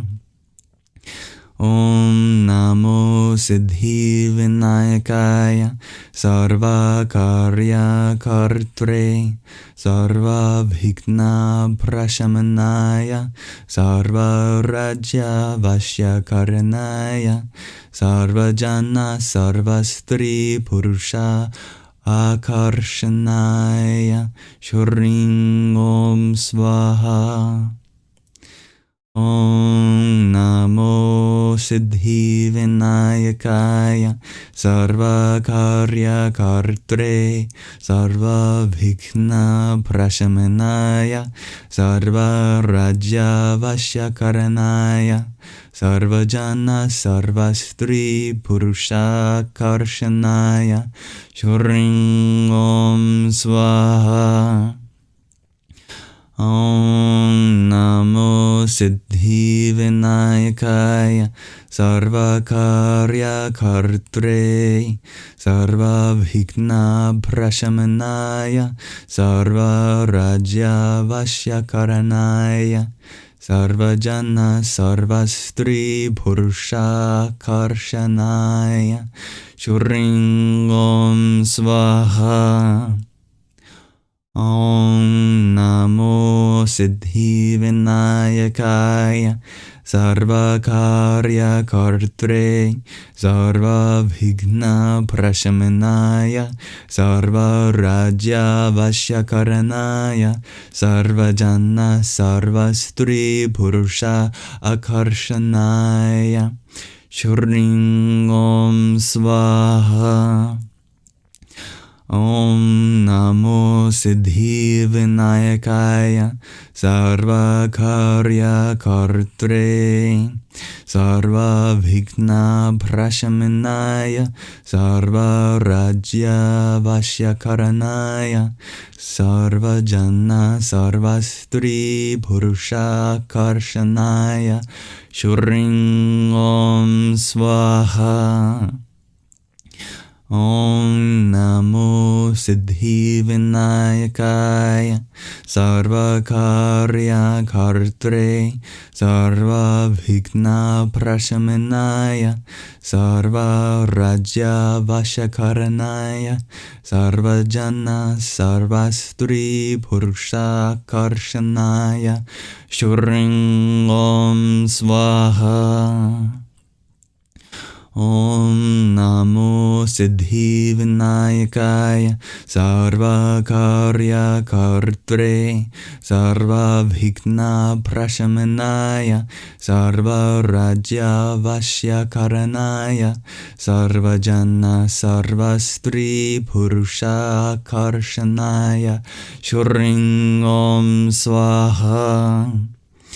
Om Namo Siddhi Vinayakaya Sarva Karya Kartre Sarva Bhikna Prashamanaya Sarva Rajya Vashya Karanaya Sarva Jana Sarva Stri Purusha Akarshanaya Shring Om Swaha. Om Namo Siddhi Vinayakaya Sarva Karya Kartre Sarva Bhikna Prashamanaya Sarva Rajya Vashakaranaya Sarva Jana Sarva Stri Purusha Karshanaya Shring Om Swaha. Om Namo Siddhi Vinayakaya Sarva Karya Kartre Sarva Bhikna Prashamanaya Sarva Rajya Vashakaranaya Sarva Jana Sarva Stri Purusha Akarshanaya Shring Om Swaha. Om Namo Siddhi Vinayakaya Sarva Karya Kartre Sarva Bhikna Prashamanaya Sarva Rajya Vashya Karanaya Sarva Jana Sarva Stri Purusha Karshanaya Shring Om Swaha. Om Namo Siddhi Vinayakaya Sarva Karya Kartre Sarva Bhikna Prashamanaya Sarva Rajya Vashya Karanaya Sarva Jana Sarva Stri Purusha Karshanaya Shring Om Swaha. Om Namo Siddhi Vinayakaya Sarva Karya Kartre Sarva Bhikna Prashamanaya Sarva Rajya Vashya Karanaya Sarva Jana Sarva Stri Purusha Karshanaya Shring Om Swaha. Om Namo Siddhi Vinayakaya Sarva Karya Kartre Sarva Bhikna Prashamanaya Sarva Rajya Vashakaranaya Sarva Jana Sarva Stri Purusha Akarshanaya Shring Om Swaha. Om Namo Siddhi Vinayakaya Sarva Karya Kartre Sarva Bhikna Prashamanaya Sarva Rajya Vashya Karanaya Sarva Jana Sarva Stri Purusha Karshanaya Shring Om Swaha. Om Namo Siddhi Vinayakaya Sarva Karya Kartre Sarva Bhikna Prashamanaya Sarva Rajya Vashakaranaya Sarva Jana Sarva Stri Purusha Karshanaya Shring Om Swaha. Om Namo Siddhi Vinayakaya Sarva Karya Kartre Sarva Bhikna Prashamanaya Sarva Rajya Vashakaranaya Sarva Jana Sarva Stri Purusha Karshanaya Shring Om Swaha. Om Namo Siddhi Vinayakaya Sarva Karya Kartre Sarva Vigna Prashamanaya Sarva Rajya Vashya Sarva Jana Sarva Stri Purusha Karshanaya Shurangam Swaha. Om Namo Siddhi Vinayakaya Sarva Karya Kartre Sarva Bhikna Prashamanaya Sarva Rajya Vashakarnaya Sarva Jana Sarva Stri Purusha Karshanaya Shurangam Swaha. Om Namo Siddhi Vinayakaya Sarva Karya Kartre Sarva Bhigna Prashamanaya Sarva Rajya Vashyakarnaya Sarva Jana Sarva Stri Purusha Akarshanaya Shurangam Swaha.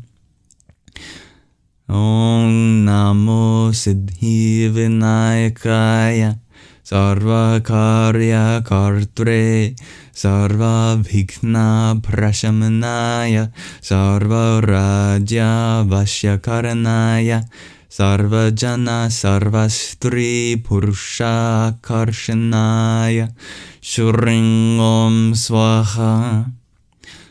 Om Namo Siddhi Vinayakaya Sarva Karya Kartre Sarva Bhikna Prashamanaya Sarva Rajya Vashyakarnaya Sarva Jana Sarva Stri Purusha Karshanaya Shurangam Swaha. Om Namo Siddhi Vinayakaya Sarva Karya Kartre Sarva Bhigna Prashamanaya Sarva Rajya Vashyakarnaya Sarva Jana Sarva Stri Purusha Karshanaya Shurangam Swaha. Om Namo Siddhi Vinayakaya Sarva Karya Kartre Sarva Bhigna Prashamanaya Sarva Rajya Vashyakarnaya Sarva Jana Sarva Stri Purusha Akarshanaya Shurangam Swaha. Om Namo Siddhi Vinayakaya Sarva Karya Kartre Sarva Bhigna Prashamanaya Sarva Rajya Vashyakarnaya Sarva Jana Sarva Stri Purusha Karshanaya Shurangam Swaha. Om Namo Siddhi Vinayakaya Sarva Karya Kartre Sarva Bhigna Prashamanaya Sarva Rajya Vashyakarnaya Sarva Jana Sarva Stri Purusha Karshanaya Shurangam Swaha.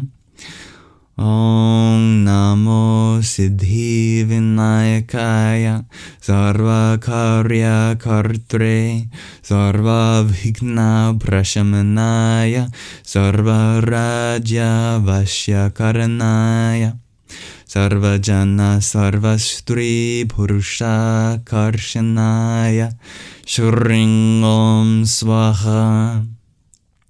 Om Namo Siddhi Vinayakaya Sarva Karya Kartre Sarva Bhigna Prashamanaya Sarva Rajya Vashyakarnaya Sarva Jana Sarva Stri Purusha Karshanaya Shurangam Swaha.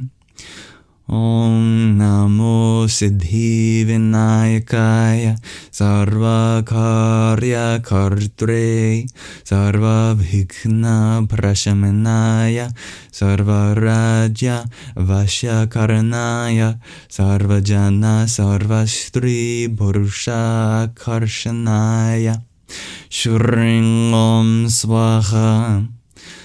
Om Namo Siddhi Vinayakaya Sarva Karya Kartre Sarva Bhighna Prashamanaya Sarva Rajya Vashakaranaya Sarva Jana Sarva Stri Purusha Karshanaya Shring Om Swaha. Om Namo Siddhi Vinayakaya Sarva Karya Kartre Sarva Bhighna Prashamanaya Sarva Rajya Vashakaranaya Sarva Jana Sarva Stri Purusha Karshanaya Shring Om Swaha.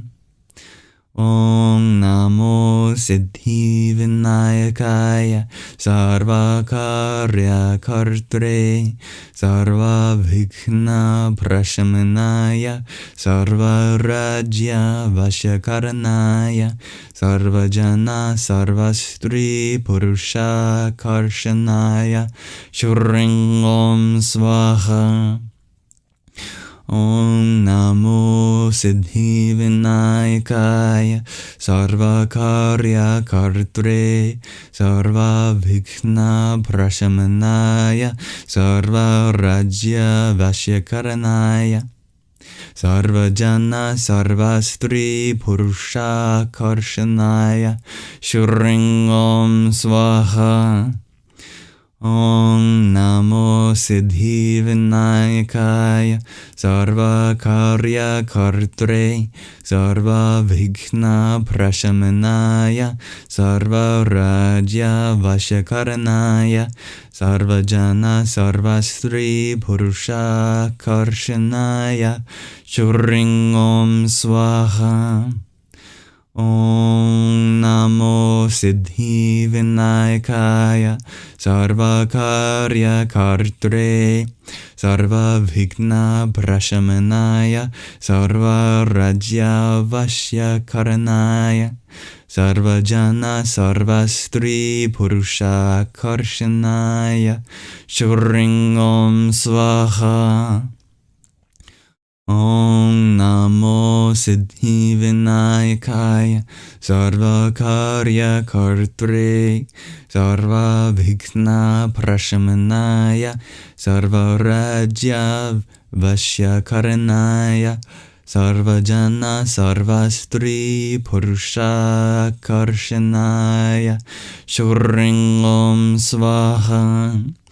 Om Namo Siddhi Vinayakaya Sarva Karya Kartre Sarva Bhighna Prashamanaya Sarva Rajya Vashakaranaya Sarva Jana Sarva Stri Purusha Karshanaya Shring Om Swaha. Om Namo Siddhi Vinayakaya Sarva Karya Kartre Sarva Bhighna Prashamanaya Sarva Rajya Vashakaranaya Sarva Jana Sarva Stri Purusha Karshanaya Shring Om Swaha. Om Namo Siddhi Vinayakaya Sarva Karya Kartre Sarva Bhighna Prashamanaya Sarva Rajya Vashakaranaya Sarva Jana Sarva Stri Purusha Karshanaya Shring Om Swaha. Om Namo Siddhi Vinayakaya Sarva Karya Kartre Sarva Bhikna Prashamanaya, Sarva Rajya Vashya Sarva Jana Sarva Stri Purusha Karshanaya, Shuring Om Swaha.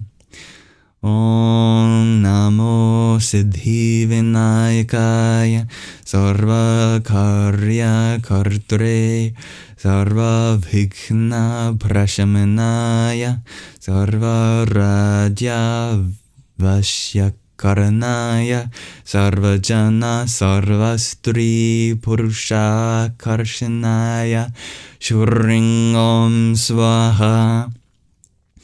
Om Namo Siddhi Vinayakaya, Sarva Karya Kartre, Sarva Bhikna Prashamanaya, Sarva Rajya Vashya Sarva Jana Sarva Stri Purusha Karshanaya, Shuring Om Swaha. Om Namo Siddhi Vinayakaya, Sarva Karya Kartre, Sarva Bhigna Prashamanaya, Sarva Rajya Vashya Sarva Jana Sarva Stri Purusha Karshanaya, Shuring Om Swaha.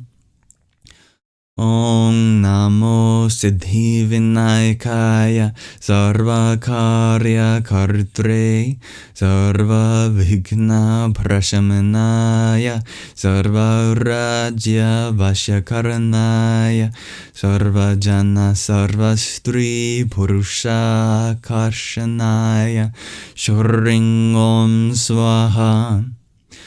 Om Namo Siddhi Vinayakaya, Sarva Karya Kartre, Sarva Bhigna Prashamanaya, Sarva Rajya Vashya Sarva Jana Sarva Stri Purusha Karshanaya, Shuring Om Swaha. Om Namo Siddhi Vinayakaya, Sarva Karya Kartre, Sarva Bhikna Prashamanaya, Sarva Rajya Vashya Sarva Jana Sarva Stri Purusha Karshanaya, Shuring Om Swaha. Om Namo Siddhi Vinayakaya, Sarva Karya Kartre, Sarva Bhikna Prashamanaya, Sarva Rajya Vashya Sarva Jana Sarva Stri Purusha Karshanaya, Shuring Om Swaha.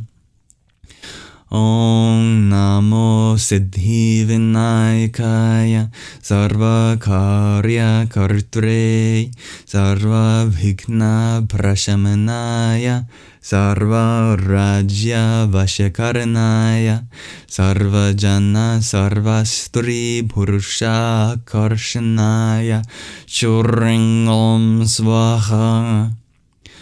Om Namo Siddhi Vinayakaya, Sarva Karya Kartre, Sarva Bhikna Prashamanaya, Sarva Rajya Vashya Sarva Jana Sarva Stri Purusha Karshanaya, Shuring Om Swaha.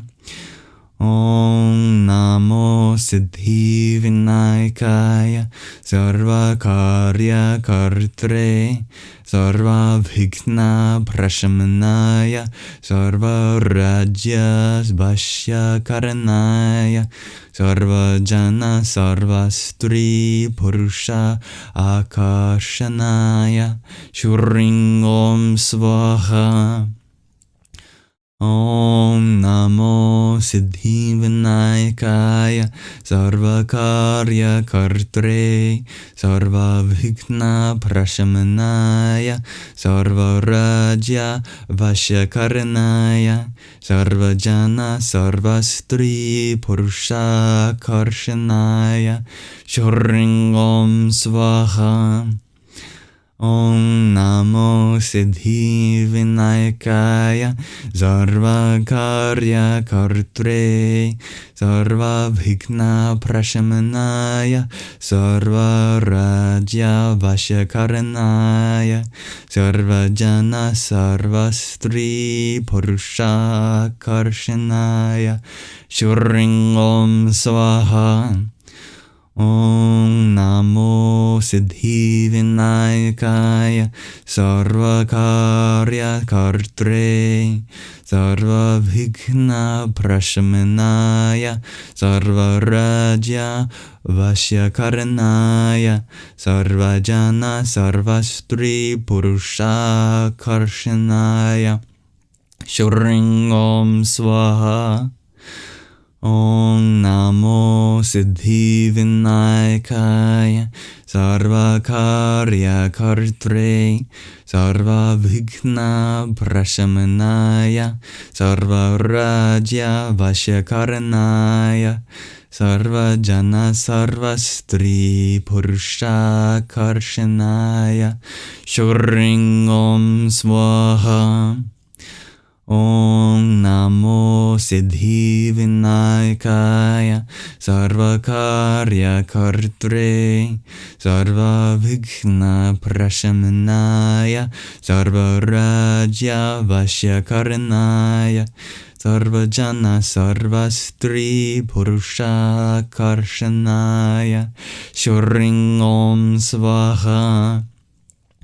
Om Namo Siddhi Vinayakaya Sarva Karya Kartre Sarva Vighna Prashamanaya Sarva Rajya Vashyakarnaya Sarva Jana Sarva Stri Purusha Karshanaya Shurringom Swaha. Om Namo Siddhi Vinayakaya Sarva Karya Kartre Sarva Vighna Prashamanaya Sarva Rajya Vashyakarnaya Sarva Jana Sarva Stri Purusha Karshanaya Shurringom Swaha.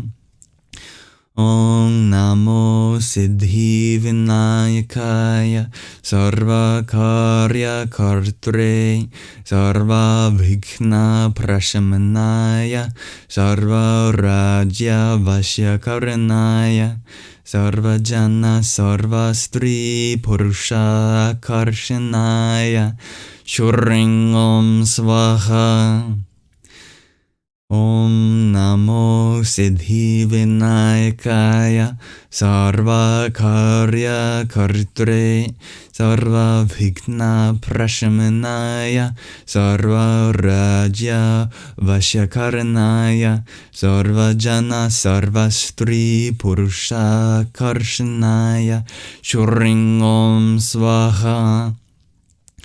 Om Namo Siddhi Vinayakaya Sarva Karya Kartre Sarva Vighna Prashamanaya Sarva Rajya Vashyakarnaya Sarva Jana Sarva Stri Purusha Karshanaya Shurringom Swaha.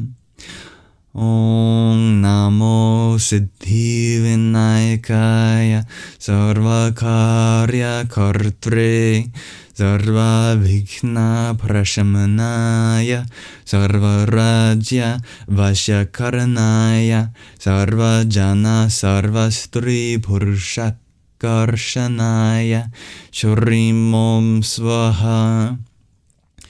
Om Namo Siddhi Vinayakaya Sarva Karya Kartre Sarva Vighna Prashamanaya Sarva Raja Vashakaranaya Sarva Jana Sarva Stri Purusha Karshanaya Shurring Om Swaha Om Namo Siddhi Vinayakaya Sarva Karya Kartre Sarva Vighna Prashamanaya Sarva Raja Vashakaranaya Sarva Jana Sarva Stri Purusha Karshanaya Shurring Om Swaha Om Namo Siddhi Vinayakaya Sarva Karya Kartre Sarva Vighna Prashamanaya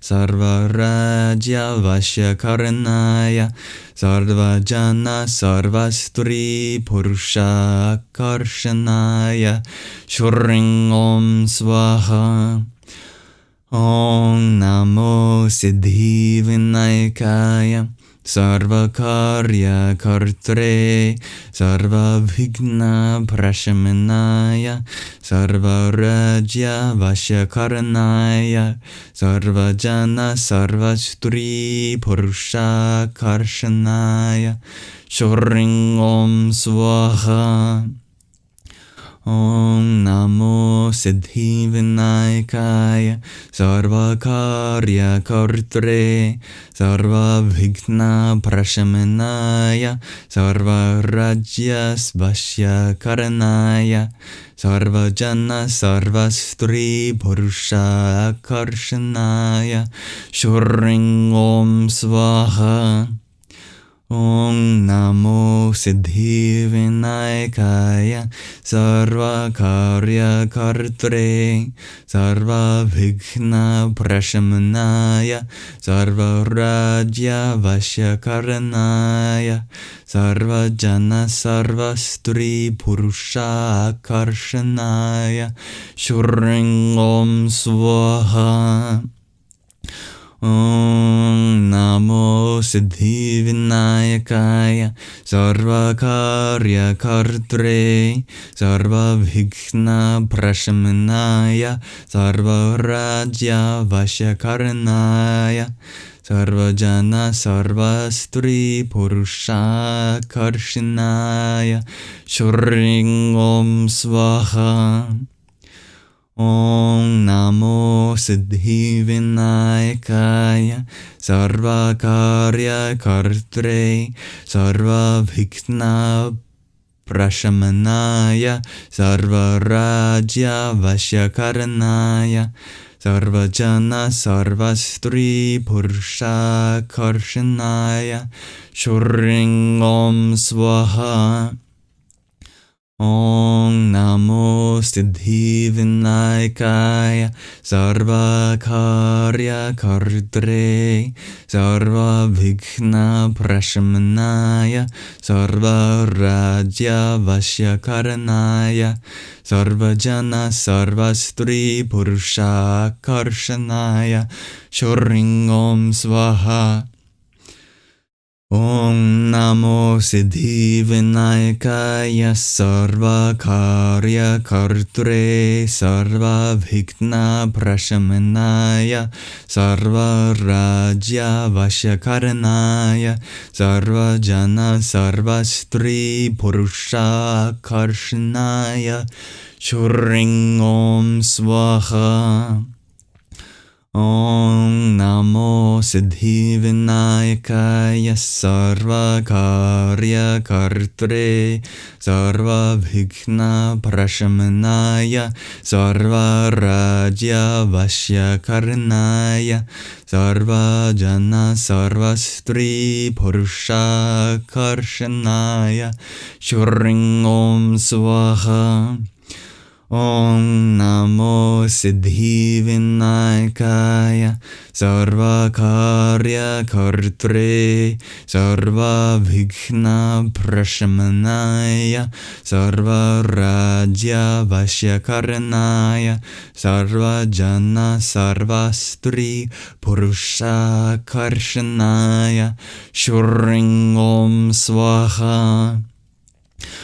Om Namo Siddhi Vinayakaya Sarva Karya Kartre Sarva Rajya Sarva Vighna Prashamanaya Sarva Rajya Vashyakarnaya Sarva Jana Sarva Stri Purusha Akarshanaya Shurring Om Swaha.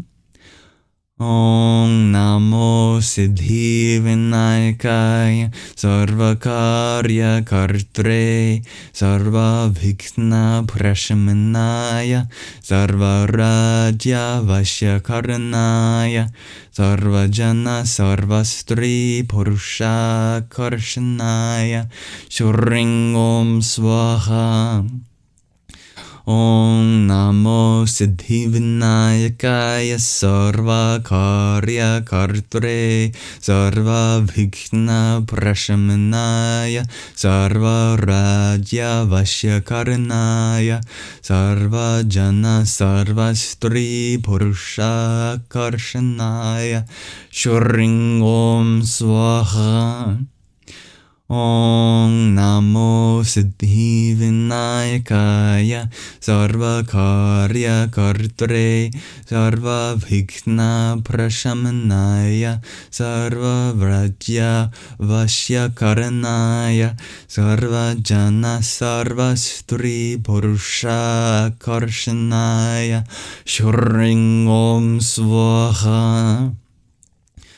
Om Namo Siddhi Vinayakaya Sarva Karya Kartre Sarva Vighna Prashamanaya Sarva Rajya Vashyakarnaya Sarva Jana Sarva Stri Purusha Karshanaya Shurring Om Swaha. Om Namo Siddhi Vinayakaya Sarva Karya Kartre Sarva Vighna Prashamanaya Sarva Rajya Vashyakarnaya Sarva Jana Sarva Stri Purusha Karshanaya Shurring Om Swaha. Om Namo Siddhi Vinayakaya Sarva Karya Kartre Sarva Vighna Prashamanaya Sarva Rajya Vashyakarnaya Sarva Jana Sarva Stri Purusha Karshanaya Shurring Om Swaha. Om Namo Siddhi Vinayakaya Sarva Karya Kartre Sarva Vighna Prashamanaya Sarva Rajya Vashyakarnaya Sarva Jana Sarva Stri Purusha Karshanaya Shurring Om Swaha. Om Namo Siddhi Vinayakaya Sarva Karya Kartre Sarva Vighna Prashamanaya Sarva Rajya Vashyakarnaya Sarva Jana Sarva Stri Purusha Karshanaya Shurring Om Swaha. Om Namo Siddhi Vinayakaya Sarva Karya Kartre Sarva Vighna Prashamanaya Sarva Rajya Vashyakarnaya Sarva Jana Sarva Stri Purusha Karshanaya Shurring Om Swaha.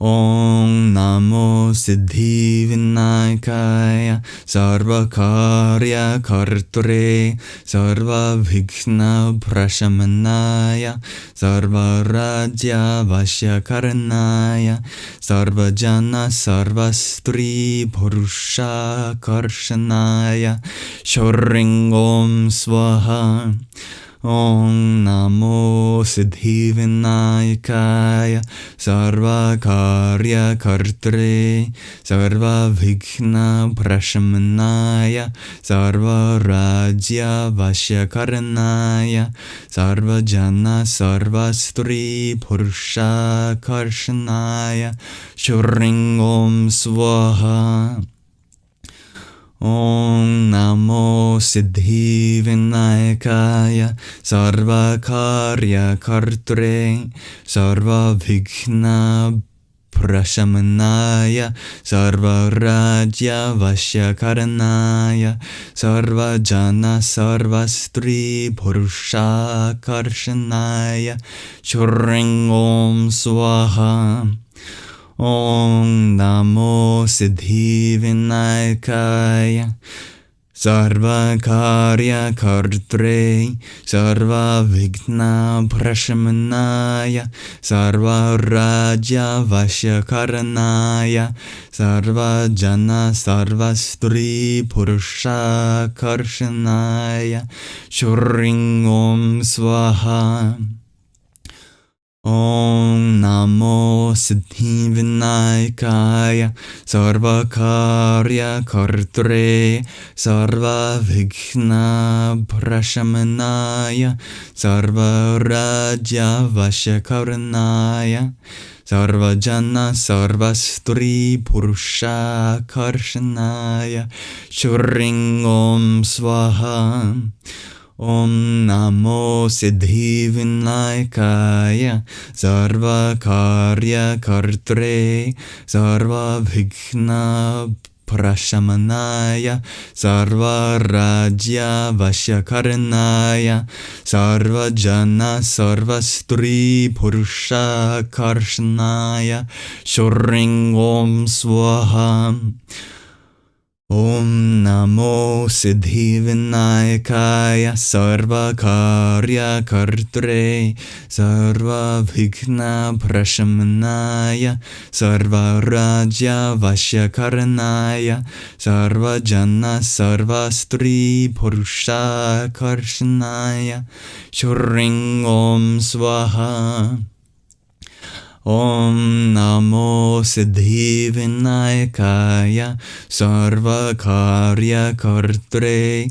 Sarva Vighna Prashamanaya Sarva Rajya Vashyakarnaya Sarva Jana Sarva Stri Purusha Karshanaya Shuring Om Swaha Om Namo Siddhi Vinayakaya Sarva Karya Kartre Sarva Vighna Prashamanaya Sarva Rajya Vashyakarnaya Sarva Jana Sarva Stri Purusha Karshanaya Shuring Om Swaha Om Namo Siddhi Vinayakaya Sarva Karya Kartre Sarva Vighna Prashamanaya Sarva Rajya Vashyakarnaya Sarva Jana Sarva Stri Purusha Karshanaya Shuring Om Swaha Om Namo Siddhi Vinayakaya Sarva Karya Kartre Sarva Vighna Prashamanaya Sarva Rajya Vashyakarnaya Sarva Jana Sarva Stri Purusha Karshanaya Shuring Om Swaha Om Namo Siddhi Vinayakaya Sarva Karya Kartre Sarva Vigna Prashamanaya Sarva Rajya Vashya Karanaya Sarva Jana Sarva Stri Purusha Akarshanaya Shring Om Swaha Om Namo Siddhivinayakaya Sarva Karya Kartre Sarva Vigna Prashamanaya Sarva Rajya Vashya Karanaya Sarva Jana Sarva Stri Purusha Karshanaya Shring Om Swaha.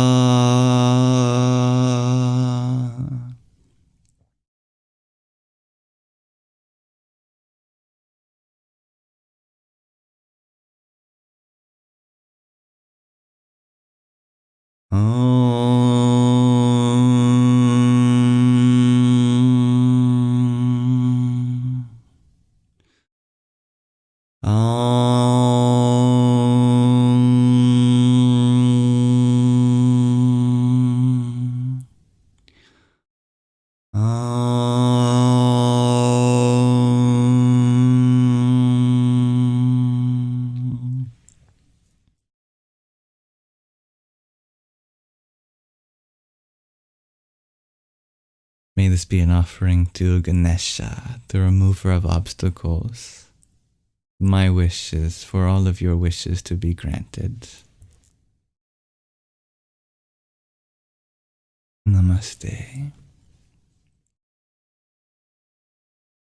And happy birthday, Ganesha.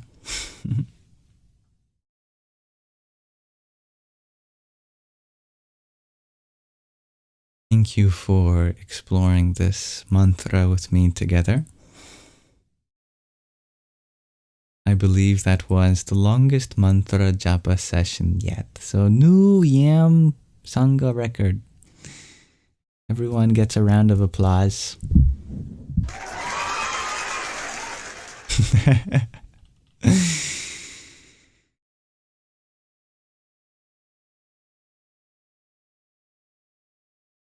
Thank you, dear Moonflower Magic, for the heart me earlier.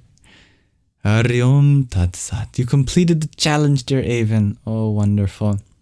Sadik, you did like a third of them. That's still pretty good. That's still like 20 minutes. But well done, Avon. I'm not sure if I did exactly 108, but I made sure to do an extra one just in case I missed one for whatever reason. The reason why 108 is significant is because it said that there are 9 celestial bodies and 12 constellations that have an astrological effect on us.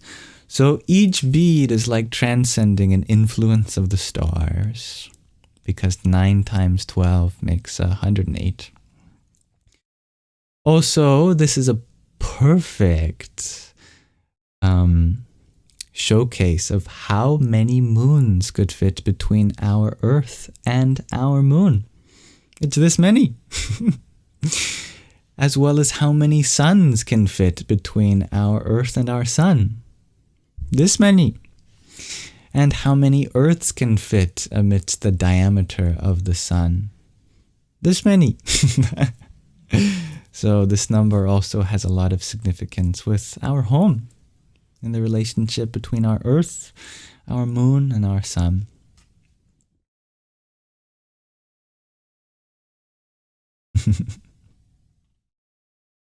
Wonderful job, everyone. With that, I'd like to bring this live stream to a close tonight. Thank you all for being here. It's been a good 4 hours already, and I wish you the very best rest of your night or evening or afternoon or morning or whatever the rest of your day entails. The recording of this live will be uploaded to my Yamsox Lives YouTube channel. I think it's the first link in the link tree in my bio if you just want to tap your way there instead of searching. That's there, free for you, no ads. And the meditations, the readings are also in dedicated playlists on that channel. In case you ever want to make the most use of them, I offer that to you there. But most importantly, I offer this live stream as a sign of my devotion and reverence to the divinity that's within you. I bow down to that higher self in you. I am humbled to be among such divine expressions. Thank you for allowing me to be here in this space with you. Thank you, Kwali, for your heart me too. Radhe Radhe. Thank you, dear Lauren, for your baker's dozen worth of roses too. Kring Kalikai Namaha. Night, everyone. Thank you for your sweet dreams, wishes, Magdalene, for everyone here. Thank you, my wonderful moderators, for help ensuring inclusive space for everyone. Thank you, Maya, for your rose. Hare Krishna and Moonflower Magic, thank you for your rose too.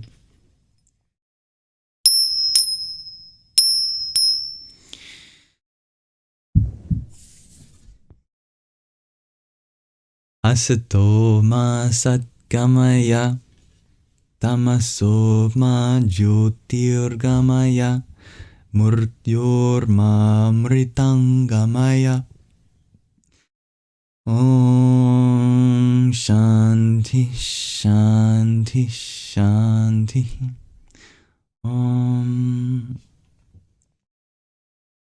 May you all have a wonderful rest of your present moment. Namaste, Namaskaram. Until next time.